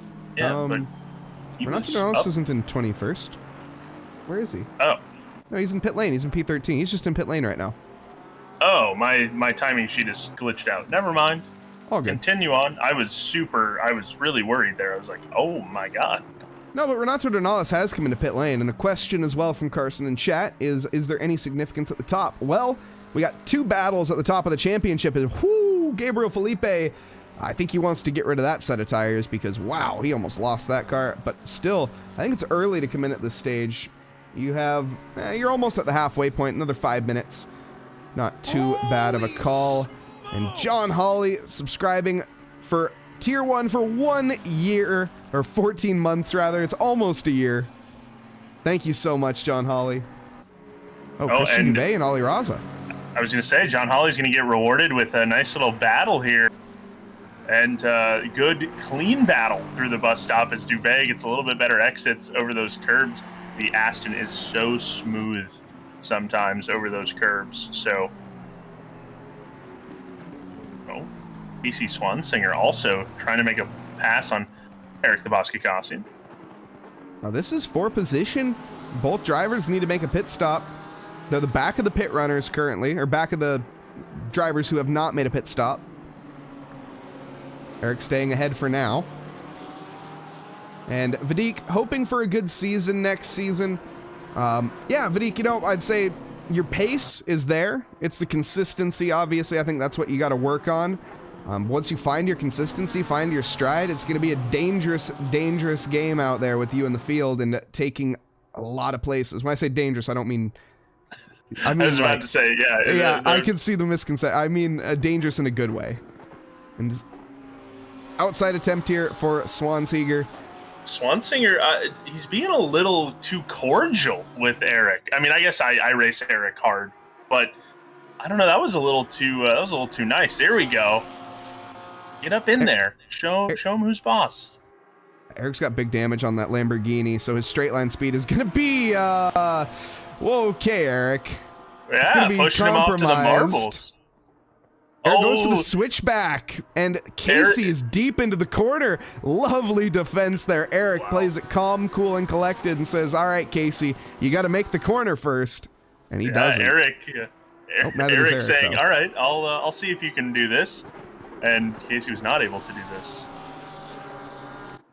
That was a pretty good little bit of racing there by 2 guys. They're sitting 11th and 12th. They don't have anything to lose. I don't think this battle is over by any stretch of the imagination. We'll see if the drivers come into pit lane. Eric, more than likely, is losing. He's losing about 2.5 seconds a lap, or 2 seconds a lap, in terms of his quickest lap compared to where he is with that damage. So pit soon would not be a bad option. And a lot of guys coming in. Music, Engine, and Voss all coming in. Steven Music taking advantage of the hitters right now. I sense Eric and Casey probably coming in here in a sec. Maybe not. Eric didn't take the line. I was going to say, you know, I wouldn't mind Casey staying out here. I think this is a good call. Eric did end up coming in, fix that damage, get new tires, just do a full refresh for Eric. That was good battling, though. That was a lot of fun. Absolutely. I don't think it's done either, like I said. I think that both drivers will take tires and come out right next to each other. But I like this from Casey. Go opposite of what Eric's doing. I'm a big fan of that strategy. He goes in, you stay out. And if whatever Eric, basically Fuser asking this question, a great question. In terms of strategy, so Casey here, he was stuck. He clearly had the pace over Eric and was quicker on the tires that they were on. So he just needs to find his rhythm. He needed to get by and find some clean air ahead of him. Now he has Drew Burakovsky behind and putting the pressure on, so maybe it wasn't, but we'll see. Drew Burakovsky, though, on fresh set of tires, he shouldn't battle this. But Casey, though, letting Eric go in and staying out means that you're on a different strategy. If you follow Eric into pit lane, you're never going to overtake him, barring any mistakes, which you don't bank on your opponents making a mistake necessarily. So Casey goes out, he says, I'm quicker. I'm going to put a quicker lap in than you, and when I come into pit lane, I'm going to come out ahead of you. That's going to be the thought process. That is probably the best analysis I've ever heard you take. That's really solid. I've sat there in multiple races, and I've had my competitor go in, and I never realize until it's too late. Like, I've already committed to pit lane, and they've gone in, and I'm like, man, I'm ever so slightly quicker than you. I could have passed you, quote unquote, passed you in pit lane, right? And those are the easiest passes that you're going to make. But it also kind of track dependent too, right? So this track, there's a fair amount of overtaking opportunity, but the easiest overtake you can get is one where your opponent's standing still. Okay, Casey stays out again. I don't like that strategy. Yeah, he definitely should have come in. Let's see, coming to the line, he's 49.8. He's still 2 seconds off his pace. Yeah, Casey, it was a good strategy, thought, but he clearly we're not on the same wavelength there, Casey Swanseeger and I. What's happened here to Kyle Jr.? He's going for a supreme overcut, is what I call that. That is, he's got enough tank. He's got enough fuel in the tank, so he's going to try to use all of the fuel in the tank. You don't pay for the gas, though, Casey, I promise. Woo! Kaio clips the inside curb. That's a very un-BMW-like move there, getting unsettled by a curb. That's been kind of the story for Kyle Jr. You saw him in the S's early on getting unsettled, so I wonder if he's running a different kind of suspension system than the BMW isn't exactly taking it, because the BMW is pretty smooth around here. Now, I guess one thing that I should also explain that wasn't fully clear is we should probably explain undercut versus overcut. There we go. Casey Swanseeger lets Steven Music by without a fight. Good move there. Casey on a different strategy, so is Steven. So, an overcut versus an undercut. Now, a lot of people say, oh, well, you know, there's a definitive better versus worse. There isn't. There's no definitive better versus worse on undercut versus overcut. But what an undercut is let's say you are battling, once again, you're Casey Swanseeger, battling with the likes of Eric Gakassian, and you come into pit lane first, because you're going to take the fresher tires and be quicker on track. That is why you would go for the undercut. You're going to gain that time versus in the short term versus the long term. Later in the race, your tires are going to be worse versus short term. They're going to be better. The overcut, you're trying to basically go those tires as long as you can before you're comfortable coming in and going for a quicker set of boots. I'm not explaining this the best, am I, Dom? No, I mean, pretty decent job. Essentially, overcut, you're trying to go as long as possible on tires and on fuel, which can, depending on your pace and where you are track position-wise, can adversely affect your result. Undercutting means that you're coming in kind of ahead of everybody you're taking your pit stop early to try to get out of the way, which can give you a short-term boost, but it can also, like I said, it can give you some advantages in passing in the pits, meaning that your opponents are standing still, which makes them very, very easy to pass. And it is, your undercut and overcut situations are track dependent, pace dependent, the skills of your opponent dependent. It factors into a lot of that. But I mean, no, it did not do a terrible job of explaining that, but I thought of a better way. I thought of a very short and easy way of describing it that isn't fully descriptive of what we're looking at, but it's a general sum up. If you pit, so an undercut, you want better tires quickly. An overcut, you want better tires in the long term. Yeah, that's a pretty good one. I usually go based off fuel, so if I want to try to overcut somebody, I fill the car up just a little bit more than possibly my opponents or even sometimes my teammates. Justin Seckham, former Trackalicious driver, he and I would duke it out on overcuts, undercuts, being on the same team, which was kind of funny. So he beat me a lot doing that. Yeah, it all depends on the weather, it depends on the track, it depends on the drivers, it depends on how you're feeling. It's a lot. But here's one thing, Fuser, that you don't need to worry about if you do join the Trackalicious Rookie League. It's pit stops, because we don't have pit stops in our Trackalicious Rookie League. It is 2 20-minute races, because pit stops are confusing. We just spent 5 minutes talking about pit stops, and we could spend another 25 easily talking about pit stops. It's a very crucial part of the game, and just of racing in general. And there's lots of strategy, lots of different elements that go into it. But at the end of the day, you got to get the cores of driving down before you can master in the pit lane. Yeah, and pit stops add such a great dynamic. Mike saying that they're confusing is true, but they add such a great dynamic to the sport and to the sim that we run, right? They can make or break your race, or they can just kind of be in the way, too. It's just like, oh man, I have to pit. Yeah, so it's one of those things where it makes it fun, adds a little extra element in there. And I guess the last thing on that as well is, as it has slipped my mind, never mind. Quinn Smith here battling with Steven Tomazic. I just lost my train of thought completely. Hey, you know who hasn't lost their train at all? Quinn Smith, moving himself up into 13th. Didn't qualify very well. Got a question practice or setup. I think it was the setup that did him in. But he's hunting down Steven Tomazic, both cars with a little bit of damage, I think. Rally Dutchy parks it into the barrier there. I think just all on their own. Rally joining late. So no, Rally didn't join late. Excuse me. Wait, did Rally? I thought I saw somebody join late, but I think I'm mistaken. Rally started the race. Started the race, yes. I saw somebody join at some point. I thought, okay, that's fine. Anyways, it was one of the Mad Foxes. I know that. But anyways, off topic, Vadik has bought a Veilside spoiler. Now that's for your, oh goodness, no, you don't drive the Allure, do you? That's, you don't drive an Allure. You drive the Volvo. That's right. Off topic, I have no idea what that is.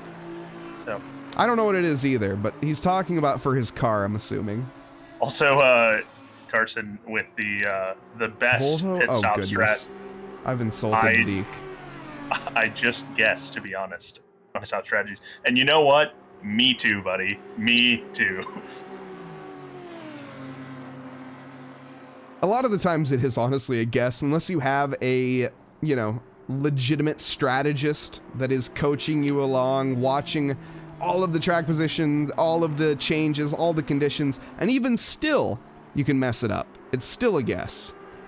Well, I know for a fact that Fusha Competizione, they definitely have a strategist sitting there on a pit wall somewhere in Drew Burkowski's house, probably, telling him when to come in. That's right. Vadik drives a Lexus. I remember now. Vadik drives a Lexus.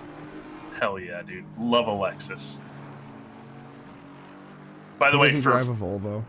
For Fuser, who's looking to main a car in ACC, go with the Lexus RCF GT3. For the love of God, you will not be disappointed. It is the best car in the game to start out on. Poor guy's a Hyundai Tiburon, Bummer.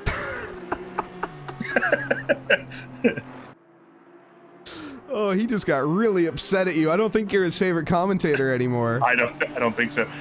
Yes, as the sun goes down, the temps will drop, not by much usually. It's just a slight drop, but yes. Wait. ACC does a pretty good job of. Oh, goodness. Oh, sorry, Dom. I just had a minor heart attack. Gabriel Felipe was shown in pit lane. Wait, did Gabriel Felipe disconnect? Yeah. He was showing in Gabriel pit lane. Felipe disconnected. No way. He was just on my screen. Oh, he is gone. He's off the timing sheet. No way. Oh my goodness. I don't think it's going to matter. Well, it is going to matter, but... Wait. Okay. Math time, everybody. So, where is... Huh? Whoa. Wait a second. Where's... Now I'm really... Where did Gabriel and Renato... Where did Renato go? Yeah, Dornales also is gone. Our two championship leaders have Brazil... Has all of Brazil gone under? What has happened? Landham still needs to pit, for sure. Yes, Larry Landham needs to pit. He is the last... But Ollie Raz is going to take the lead of this race. Brazil just went dark, apparently. Oh my goodness gracious. What does that do for our championship? Does that do anything? Does Jake win? No, Jake can't win. Gabriel Felipe... Yeah, Jake can't win. We rigged this. I mean, we specifically designed this championship to make sure Jake doesn't win. Jake would finish at 640 points, which would still be behind Renato, even if he was he was to win the race. Felipe did rejoin. He's currently 22nd in the pits right now. Fernandez is folks, there. Yeah, I thought that Dornales was having an issue earlier because he was in the pit lane for a really long time one time. That is preposterous. Gabriel Felipe, I think, is going to be taking our championship then. By TKO.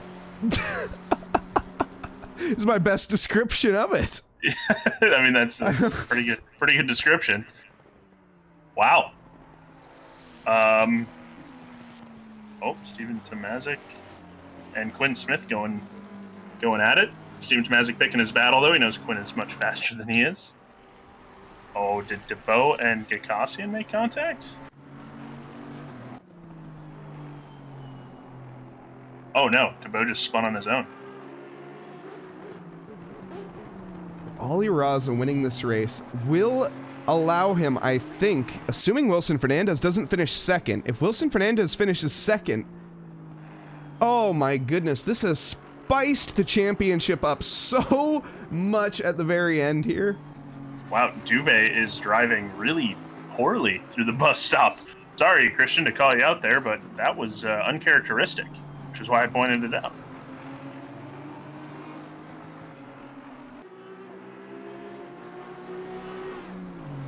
So Wilson will still finish ahead of Ollie Raz in the championship. Christian will drop to 6th at the current moment, I think. It's an 8-point difference from P2 to P3 and a 12-point difference from P1 to P2. Well, that's a lot of maths. Yeah, I went to public school, Mike. I'm not going to try with that one. I think that currently the championship would fall Gabriel Felipe, Renato Nause, Jake Wells, Wilson Fernandez, Christian Dubé, Ollie Raza, I think is how the championship is going to stand. I think Ollie Raza will not have enough points to overtake Christian Dubé, but Wilson Fernandez will. Oh, this is huge. Felipe just sitting in the pits. Yeah, he disconnected, Stefan, if you missed that. We've had a disconnect from both of our race leaders. Yeah, now it's... now we kind of got to roll the dice and see... Oh, CJ Engine going wide, picking up a little bit of dust. But we got to see if Roger's internet up there in Canada, or whatever voodoo magic Wilson Fernandez is cooking up, can keep afloat, because those guys currently running 1-2. No, he did not come back into pits. He went, his car shuttered to pit lane really fast, and then disappeared, and then is now back in pit lane. Probably because he reconnected, but I think he's just trying to. Now he's gone again. Yeah, I don't think the game knows what to do with him. Yeah. I thought he was just in the pit lane to finish where he's finished, so he'd get, so he would get points, essentially. Wow. Back to this battle here between Eric and Casey. Now, Eric had to pit. He spent an extra 20 seconds in pit lane just for repairs. He's caught back up with Casey Swanseeger, though, and he smells blood in the water. Patrick Dubois also with a stop, go 30, speeding in pit lane. Oh, no! Eric saves it for the most part. No, he doesn't. He tries gassing it, and he gassed it into the wall. Oh, yeah, that's a little bit teammate. A little bit of a supercars spinorama there. That's a bummer for Eric, who is gonna have a really good battle and clips the wall again. Vadik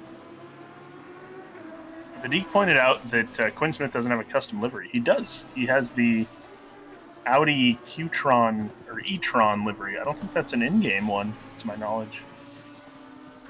Plus, Quinn is is known for having non-custom liveries. And Steven Tomazic taking it to Quinn Smith right now. That wasn't on my bingo card, Mike. No, it wasn't. Oh, that's the end of that. Yeah, that was a nice battle. Car was doing better with damage. Yeah, it was. You know, some say Steven Tomazic actually thought that Star Wars was a documentary and that he's confused by stairs. But currently, he's running in the top 10. Oh, man. I didn't think that Steven Tomazic would get a Stig joke made about him. That's pretty funny. You know, it is what it is. I made one about Eric last night. Nice. DeVoe coming in to serve that sour stop go 30. Branov, welcome back from your nap. You got the last 30 minutes of the Madhouse at Watkins here.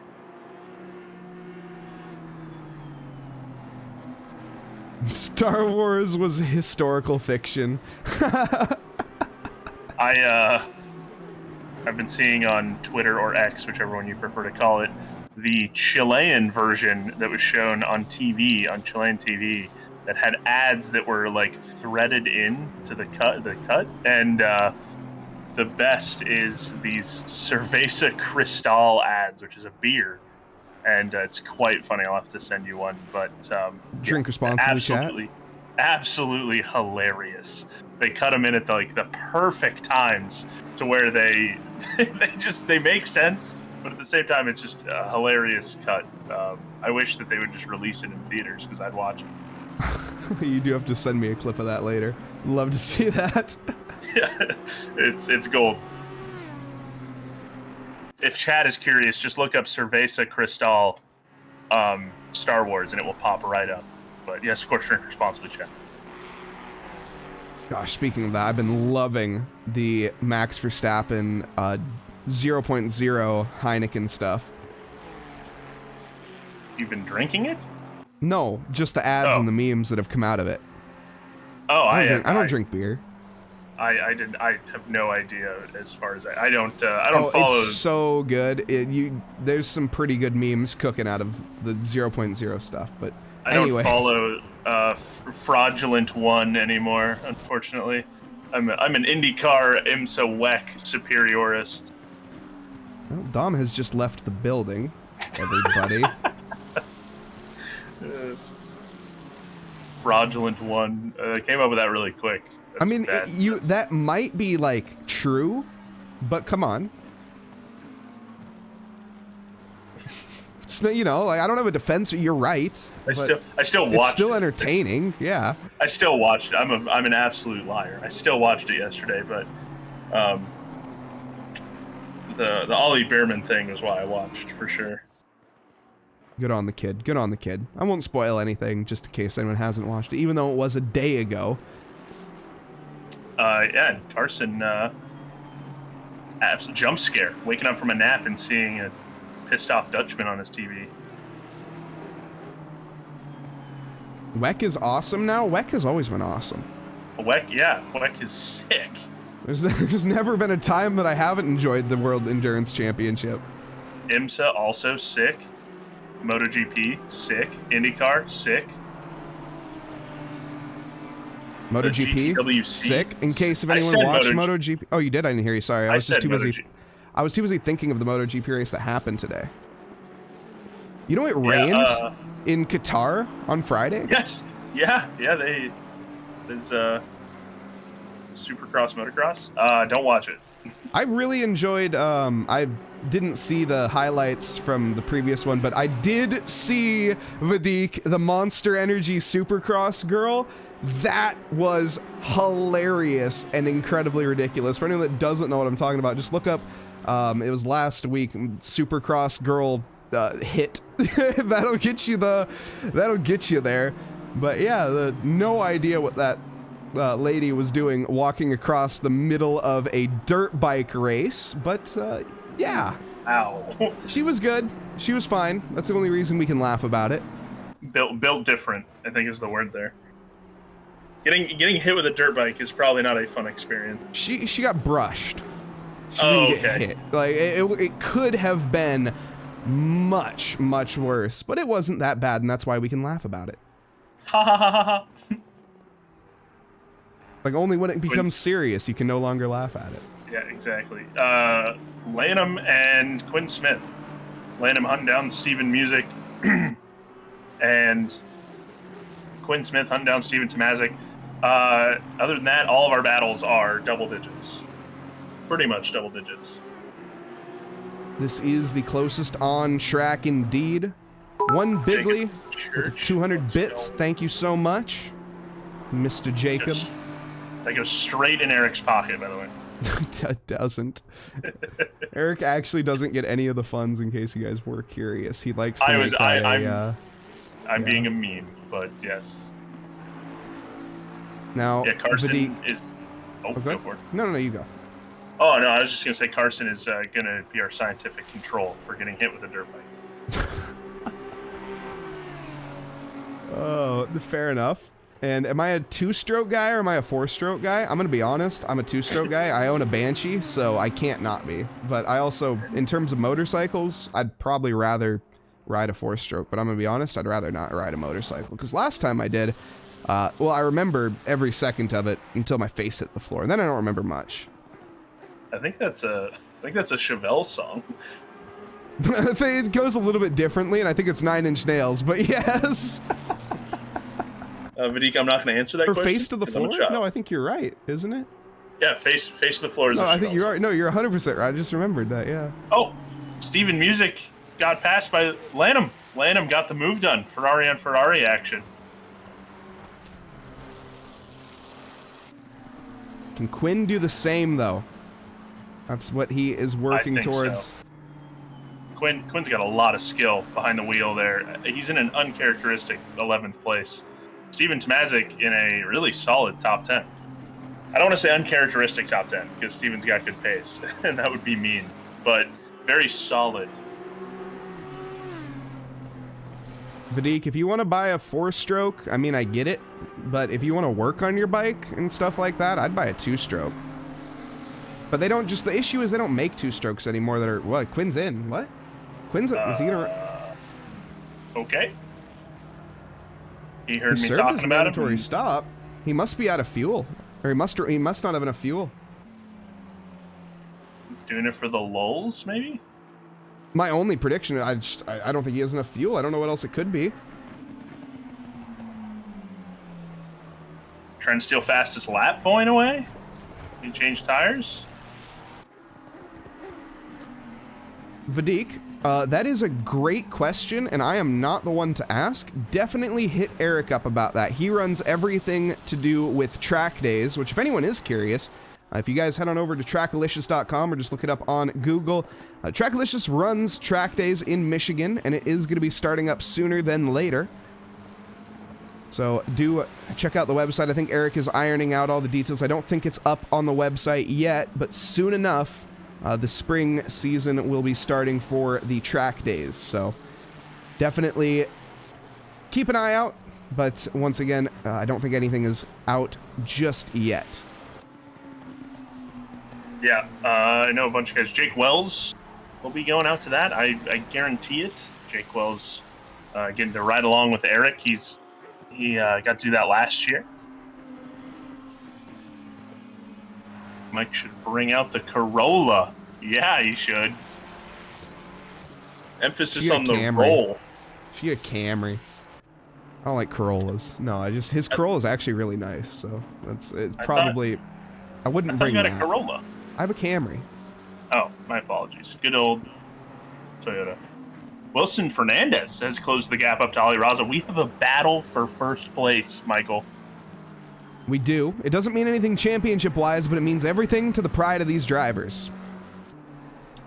Hey, on the back of Ali Raza's car, there's a little inlet. What does that say? There's something written on there.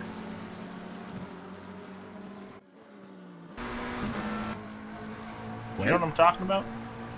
There's a little inlet in the back part of the car. It's like a little flap. Wilson Fernandez doing a deep dive. Yeah, back part of the car. I don't know. It looks like there's something written. What are you talking about? Oh, right here. Yeah, I'm watching the stream, so I might be able to Raza, Borchers, Lamlin, Smith. Oh, Nate Lamlin. Alpha Dog Nate. Dude, he's been trapped underneath a set of weights for the past 6 months. I actually haven't seen him in a while. Yeah, I was going to say, someone should check the local gym. I was wondering what that was written on there. That's pretty cool. Ollie is nursing some damage. Also, Prawn, I think, doing a little scouting for a racing team that he is well versed in with Ali Raza and Wilson Fernandez here. And Fuser, again, I'm not the man to ask on that one. Any questions regarding track days, message Eric Gakassian, the owner of TRACKILICIOUS, head admin, however you want to call him, head honcho, the boss, Eric the Boss Gakas. Message him. He is the one to get all of the track day information. I live on the West Coast, not in Michigan, so I don't know anything. Yeah, Mike will not be on. Mike will probably not join us for track days unless he wants to do some serious driving or a nice long flight. Yes, with no car. TRACKILICIOUS rally. Yeah, call it Group T instead of Group B. You know what, Mike? We haven't talked about food at all this stream. I guess we save those for enduros, right? I'm gonna be honest, I've been trying to not think about food because I'm quite hungry. Well, speaking of hunger, Wilson Fernandez looking hungry for P1 here. Wants a win over the TRACKILICIOUS very own Ali Raza. These guys have kind of fallen into first and second with the two faster, in my personal professional opinion, the faster Gabriel Felipe and Dornales. Not a dig at Ali Raza and Wilson Fernandez. They're both incredibly quick themselves.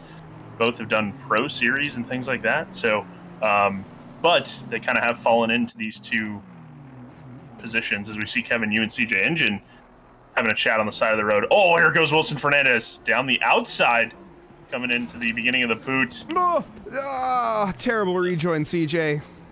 Sorry, dude. That was just abysmal, honestly.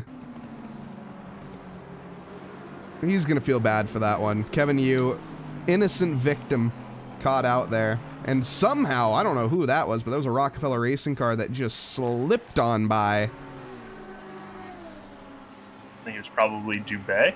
Not Dubé. Oh, one of us was going to do it. I didn't think it would be me. Oh, then it was Anthony. Devin Anthony. Okay. Wilson Fernandez is pressuring the absolute daylights out of Ali Raza right now. That battle going into the boot, the top part of the boot was, or the beginning part of the boot, it's pretty spectacular. Ali Raza forcing Fernandez to the outside, where you kind of get a little bit more marbly, a little dirtier part of the track. Fernandez was able to keep it pinned, and they're really, really close. Into the braking zone, Wilson not going to be going for anything too bold. Yeah, earlier on in the last lap, he was a lot later on the brakes there, but I think he's finding out where Ollie's braking. Obviously, don't want to make contact. Want to pass him cleanly. Don't want to Dale Senior him. Both of them on the marbles coming up to the bus stop here. Ali Raza taking that inside line, squeezing him. There we go. Sparks flying as they're coming through the bus stop. They're going to come up the traffic, too. That might play a favor there of Wilson Fernandez, we'll see. But that was a great attempted move from Wilson. He went for it. He backed out when he knew that it wasn't going to happen. And they both lived another day to fight on. Yeah, 15 minutes left, so definitely going to think push mode for Fernandez, probably coming up in the next 3 laps, maybe? I think he's been on push mode the past 6. I think he's been on push mode the last hour, but you know, pushy more more. Jesus. I don't know how much he's got left in the tank. That's the thing. He's running 45.8 compared to 44.6, which is fastest lap. So he does got a bit more, especially as that fuel load goes down, the fresh set of tires. Or let's take a look, actually, I should say. Yeah, Wilson Fernandez is on a couple, I think 1 lap older, or excuse me, 1 lap newer tires than Ali Raza. Shouldn't make much of a difference at all. I was going to say, with the skill set between these two guys, I don't think that's going to matter too much. This is going to come down to a move, good and heartbreak for these guys too. Studying Raza's driving, yeah. Well, I'm studying Raza's driving just to get better, but yeah, I think right now Wilson Fernandez is playing the waiting game, and this is Patrick Dubois. They're coming up on, getting a good blue flag, getting out of the way, slowing down, letting us have this battle to ourselves. If you want any drivers to learn from, these two drivers are the top of the list. Both Wilson and Ollie have their experience in esports. As you were mentioning, though, earlier, Dom, yeah, the likes of our top 2 in the championship, they are actual esports driver, Renato Donales and Gabriel Felipe. I think Renato more so. Yeah, both doing SRO America. Both, I believe both of them did do SRO America, along with Ali Raza and Wilson Fernandez. I think Wilson Fernandez was a silver class driver. That kind of goes to show you how good that SRO America lineup is. But yeah, very cool to see these guys battle on track, and you know they get to do quote-unquote little community events like this. Obviously, TRACKILICIOUS is not little, approaching almost 2,000 members, if you guys have not hit that already. But, you know, doing little events like this and still getting competition is pretty solid. Yeah, absolutely. And what I just realized is I have a button to pull up standings. Let's take a look at the standings. These are your standings as the final race started. You can see Gabriel Felipe at the top with Renato Donales. That is going to be your finishing order, as those two have disconnected. But the real battle is between Wilson Fernandez and Ali Raza in the championship, as well as on track. Yeah, and Wilson Fernandez going to go, he's going to have the outside line again, going to get squeezed again by Ali here, coming to stop, find that braking point. Oh, Wilson hit the brakes hard to make sure that didn't end in tears for them. Woof. You know, Carson, I do apologize. I didn't put a gray filter on it. Normally, I do put a gray filter on it to take away the brightness. I think I did slightly, but it's not that good of a gray filter. I can't believe you just flashbanged everybody at home. I did flashbang everybody, yes. Also, Steven Music and Lanham going side by side coming into T1. Music's got some marbles that he's picking up. He's going to get that move done, though. Maybe. Switch back by Lanham. Switch back by Lanham, indeed. Oh, man. Ferraris. These guys have been duking it out all race. It's fun for those guys trying to finish in the top 10. Looks like that's going to happen for them. 11 minutes to go. Anything can happen. Steven Tomazic, though, 30 seconds behind. Thank you, Vadik. I'm kind of paid to do this, though. So Mike might not have asked me, but paycheck cleared, so I have to say this stuff.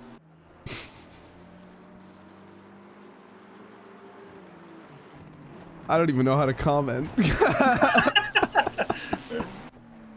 I had to think on my feet.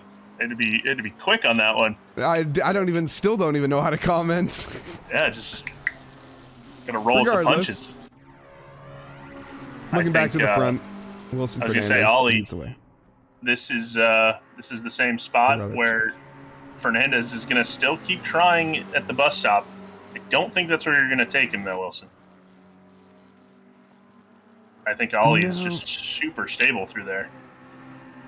He's running a super low downforce setup, I think, as well, relative to Wilson Fernandez, so he's quick in a straight line, which just really doesn't allow Wilson to get alongside enough to make a move. He's going to need to do it into the first corner, maybe into the heel. That's another opportunity that you could potentially have, but in equal machinery, that's one of the most difficult overtakes you can make when you're equal skill, equal machinery, and equal pace. Yeah, they really are, which is providing us with pretty sick entertainment. See, there's that weaving. Ali Raza going defensive into the heel. Probably Wilson's best chance.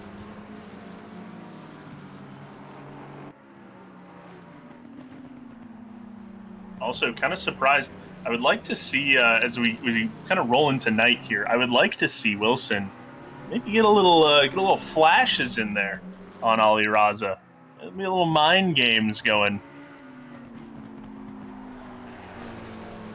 I think you might be onto something there. Yeah, that Ali is slow in. He's just really focusing on slow in, fast out. And Wilson just isn't able to combat that, really. Trying to brake a little later. Actually, you're right in that Wilson Fernandez is 1 kph quicker in a straight line. Massive difference. Hello, McSharpenberry. A little bit of a bummer of a race you had yesterday at Red Bull Ring. Look at this. Wilson Fernandez. He's going to take the inside. No, just kidding. Ooh. Whoa. That was dangerous. That was quite a move. He tried to fake the inside, and Ali Raza just said, "Oh, try me, mate." Here we go. Ollie's so good at making you go on the off line. He's just absolutely frustrating Fernandez right now, forcing him to take those weird lines while he's able to maintain his own. 100%. Also, welcome back, Sharpenberry, as Dom said, but Vadik, I know that that's false information because there is no way on this planet that 642,000 people know that Dom Smedra exists. Oh my god, I'm catching a stray from the top rope. Mike Nause with a steel chair. Ouch.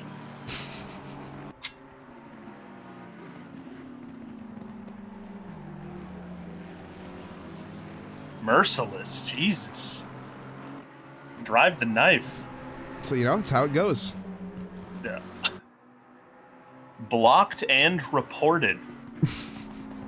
Steven Music and Lanham, Larry Lanham, the number 8 and the 466. Ferrari still duking it out, sticking with each other till the end. Eric DeBosky-Cossian's got a Zane Blisket Ferrari behind him. So we still had little mini battles here and there, but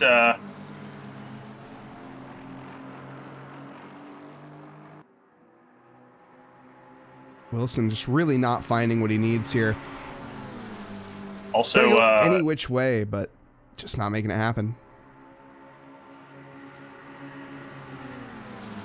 Yeah, just trying different things. He's got 7 minutes to make something happen. I think the big thing for Wilson is that he can't let the frustration get the best of him and make a mistake. And Ollie Raza's got to stay mistake-free as well, but he just has to stay cool, calm, and collected. Right now, knowing Ollie, he is a cool cucumber. So, ooh.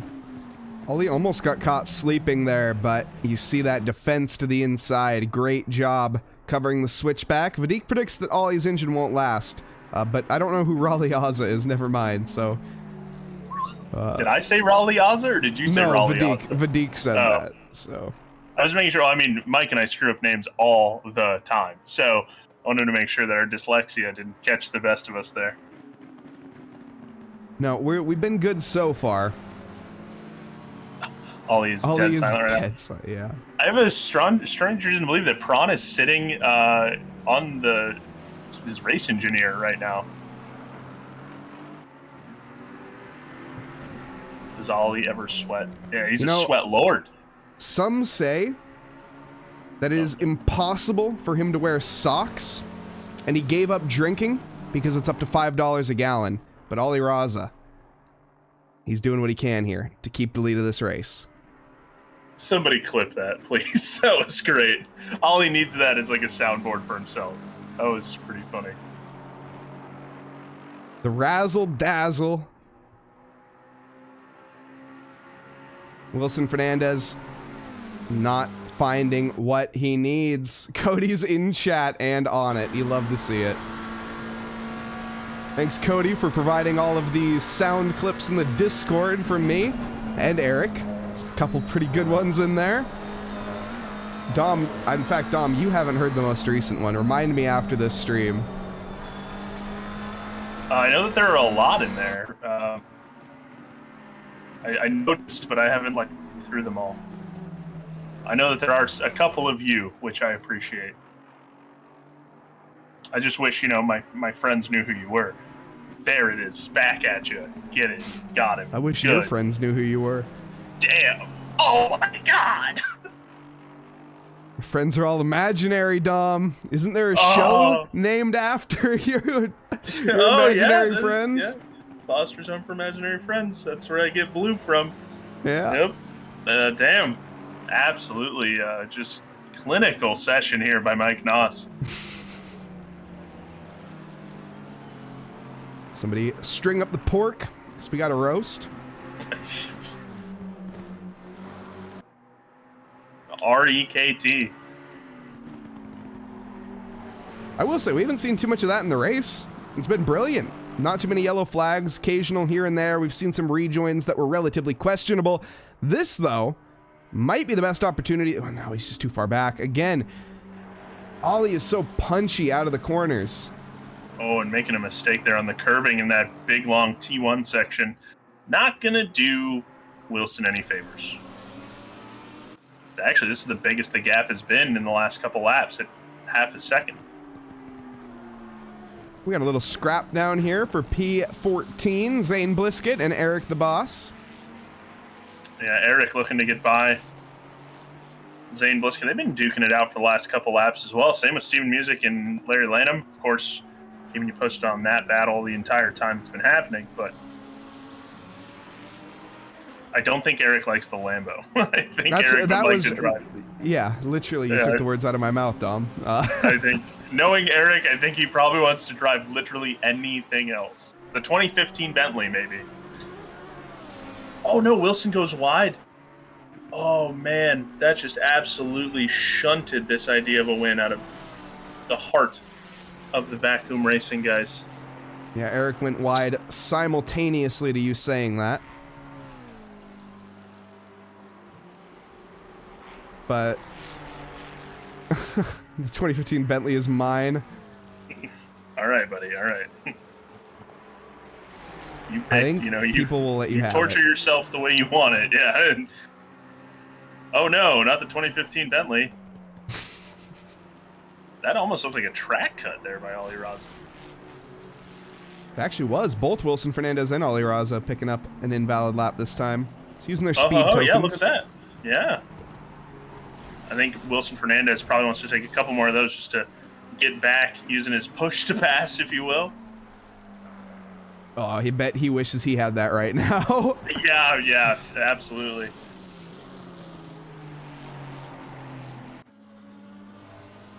And, oh my. So apparently, great job, Carson. Gonna be driving the Jag in the upcoming Draft and Drive series. I wish you luck.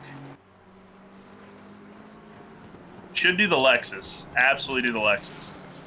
Your esports teammate will love you for taking the Lexus.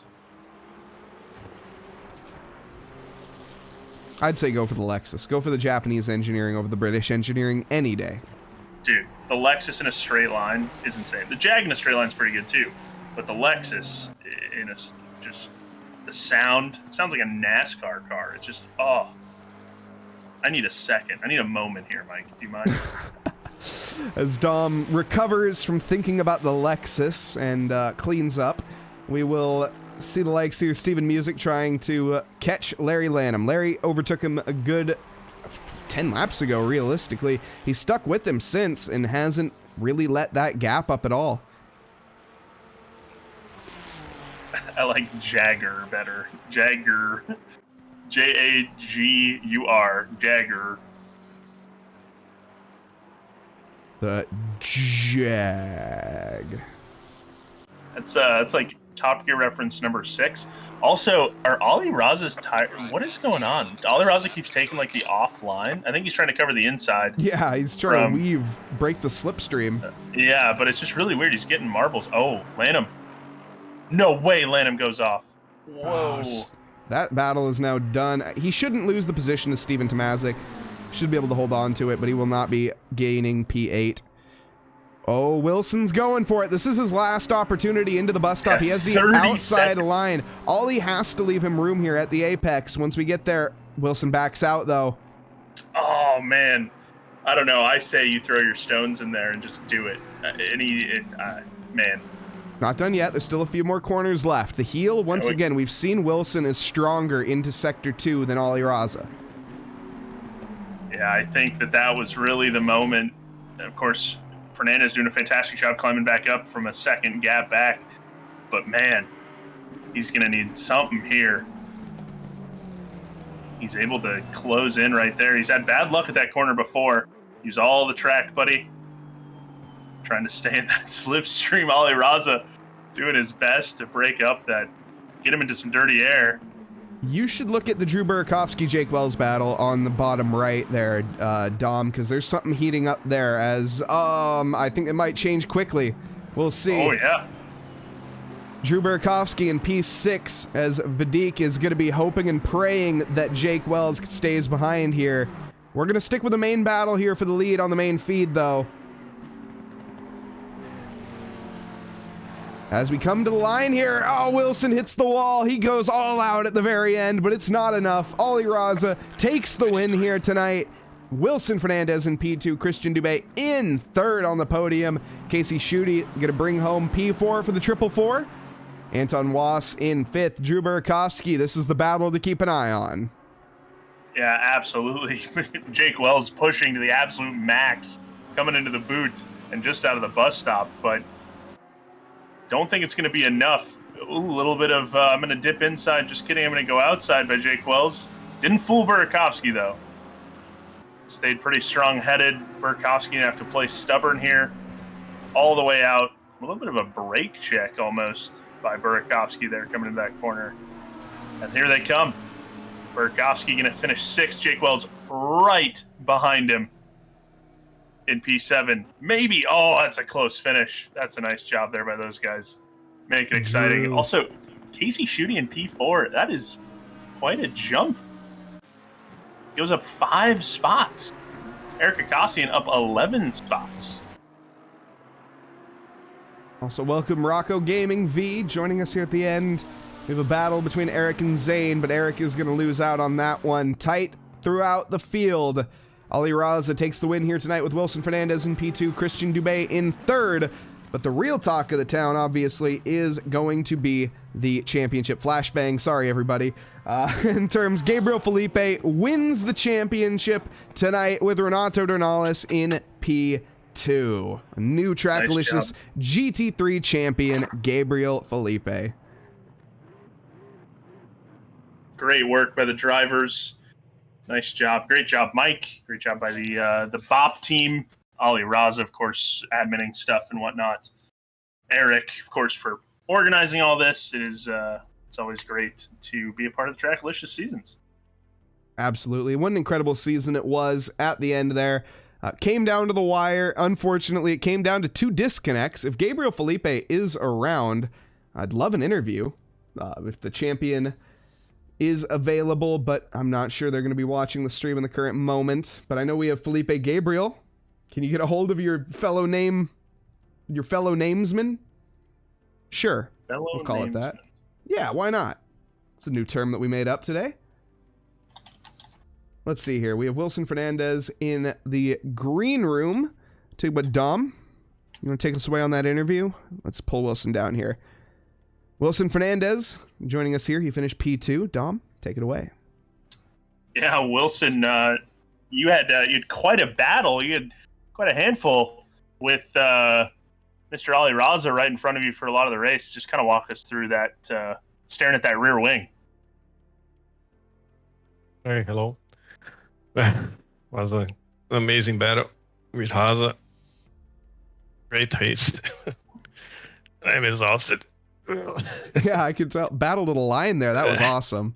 Yeah, it made it a lot of fun for us, and you guys didn't take any prisoners. That's for sure. Yeah, I have a lot of fun too. Fortunately, Renato and Gabriel lost the connection. Yeah. But at the end, I have some fun with Raza. Yeah, well, like I said, you made it fun for us. So good job. Nice P2 for you, and see you back next season, right? Yeah, thank you, guys. See you. Wilson, before you head on out, Wilson, is there anyone you'd like to thank? Yeah, always did you thank you for the stream and the TRACKILICIOUS for the amazing championship. Awesome, Wilson. Well, better luck next time in the championship. I'm sure you'll contend a little bit higher and find that pace, but battling to the very end, you put a great show on throughout the entirety of these 8 rounds. Thank you, Wilson, and good luck next time. Thank you, guys. Up next, we have our P3 finisher. It's the Canadian of Christian Dubé. Christian, I don't think you expected to find yourself up here on the bottom step of the podium tonight again, but this, I think, being your second TRACKILICIOUS podium in this league, must feel pretty good. Yeah, but I think that there was what happened with Felipe and Dornell is, I think it's not a real podium for me. I think they disconnected or something. Yeah, I think you take your wins where you get them, all right? yeah, I'll take it. I had my own share of issues in the past couple of weeks, so I'll take it definitely. It was a good race, but I felt that I could not follow the pace of Raza and Fernandez. And Fernandez, I think I looked at the standings, and he was my guy that I really wanted to beat, but he was faster than me. So my hats off to him. But it was a race without too many mistakes, and I thought that the Aston would be really dominant, but I saw that pretty much all the cars on the straight, they were faster than me. So it was fun. It was a nice race without too many mistakes, and I don't know what happened at the beginning. So I know that there was a couple of guys that had some issues. I saw a big incident between Wells and Bélanger. So yeah, like what I like to do is take advantage, not making too many mistakes, and pushing more at the end than at the beginning. So I'm pretty happy. Thanks, guys, for the season. Thanks, everybody. Yeah, awesome. Christian, is there anyone else that you'd like to thank before you head on out of here tonight? Well, our team and my brother for joining, my 2 brothers, and we'll come back stronger next season for sure. Awesome. Love to hear it. Christian Dubé finishing P3 here tonight in the championship. I think you finished 4th in the championship, no? I don't know. We'll see. We'll see once the penalties are getting out. But I'd like to think that I'm still ahead of Fernandez. But we'll see. We'll see. And thanks for all the TRACKILICIOUS team too, and you guys with the broadcasting. So it's pretty cool. I can't wait to disconnect and then go check the TRACKILICIOUS on Twitch, the race on Twitch, which I pretty much always do after the race. So. We talked about you a lot, buddy. All right. Yeah. We'll feed the ego. Appreciate you. Appreciate you, Christian. Thank you so much. Great job in the championship, and good luck in the next one, brother. Thank you. Thanks. Bye. last but not least, we have Ollie Raza, the Razzle Dazzle. Didn't quite razzle dazzle the championship this time around, but did take the race win at the end of the day. I mean, how you feeling, Ollie? Oh man, this race was I enjoyed that. I mean, in the beginning, I had a very unlucky start. I think I got caught up at the bus stop with Felipe. I had got like 16 seconds of damage, so I was like, oh, I'm not gonna win this race. And then what do you know, in the end I win it. I don't know how I did that, but I did it. That's race car driving, right? You think that you're out of it, and then you got 30 minutes left, and you have a dude sitting on your tail for all of the 30 minutes. Talk about the pressure that Fernandez put on you. Oh man, it was a lot of pressure. I think we were battling for like a good 20 minutes straight, and I had 16 seconds of damage. So in the straights, every time from turn 1 and all the other straights, he would just catch me, and then I just try my best to always just put my car in the position that he wouldn't make the move, and it was just enough. So yeah, I had to really focus on my exits. If I made a single mistake, he would have got me anytime. Yeah, it was fun, super fun to watch you guys duke it out. That's 2 top tier talents duking it out left and right. So, and he had nothing but good things to say about you too. So, yeah, that was fun. Yeah, all in all, Ollie, looking at it, like I say, you didn't win this championship. You're only a 7-time, 8-time, whatever you want to call it, champion. Jake Wells with the raiding party. Thank you, Jake. Even though I was going to raid you, looks like I'm not going to raid you. Guess I got to find somebody else. But thank you, everybody, for joining. Hello and welcome, Raiders. I'm Mike Nause in the booth. Joined with me is Dominic Smedra. We got some post-race interviews going. We're talking to Ollie Raza, the Razzle Dazzle, the race winner, who won the race maybe with a little bit of luck tonight. I think the Brazilians had it probably locked down, but disconnected, but you never know. Yeah, they were definitely going to win for sure. It's just, yeah, I don't know, unlucky. It seems like this is the second time they got DC'd, both of them. So that's just unlucky for them. But I think they still won 1-2 in the championship, right? So it doesn't even matter. They did win 1-2 in the championship at the end of the day, which was great showing from them. Looks like we aren't going to be hearing from them either. But Ollie, before we head on out here tonight, is there anybody that you would like to thank for the finals here of the GT3 championship at Tracklicious, the winter? No, man. Thank you guys for showing up and putting on a great show. Okay. Well, I hardly showed up. Mike did a lot of the showing. Before that, though, one question from chat. Do you sweat, Ollie? Yes, I do, definitely. There you go, John. Your fantasies have been they've come true. Now you know. Although I'm not like a heavy sweater, like a light sweater, but there's still some sweat. I'm glad that we got the consistency down. Yeah. Yeah. Just well, that's good. That's a great way to end it. Ollie, thank you so much, and good luck in the next one, brother. Thank you. Thank you. Alrighty, folks. That's gonna do it. That's the GT3 championship. It's not going to do it, obviously, for Trackalicious. There's more to come. Tomorrow is going to be our GT4 Rookie Championship and the finals for that, as well as your GT4 Open coming up tomorrow. That's going to be closing up a lot of championships. Why don't we head on over to the calendar and take a look when the button works. There we go. You can see the 1K in the middle of the screen because I didn't move it. That's brilliant, but... We got championships on the way. Head on over to SimGrid. Check them out. We have a spouse swap event coming up. We have a 1K, obviously, the Trackalicious 1K with Jacob Wells. Sign up, folks. Sign up. It's moving around on your screen. That's how important it is. Head on over to SimGrid. Check it out. $1,000 on the line. Partnered with the I Suck at This community. And it is an absolute banger. It's going to be 4 races total. All of them streamed here at Trackalicious. Incredible stuff. April 27th. Check it out. Other than that, though, we are going to be raiding tonight. We are going to raid the likes of number niner, excuse me. But thank you, everybody, once again, as we have it. I've been Mike Nause, joined with me in the booth tonight, Dominic Smedra. Dom, thank you as always. Yeah, absolutely. Thank you, Mike, and thanks to everybody that watches, and of course, thank you to my beautiful fiance for letting me do this crazy stuff. And thank you, big shout out to Eric Akasian for letting me be in the booth with you. I appreciate it. And to next season, right? Absolutely, to next season. As we have it, hope everyone has a lovely evening, afternoon, or morning, wherever you are in this fine world. Thank you, and good night.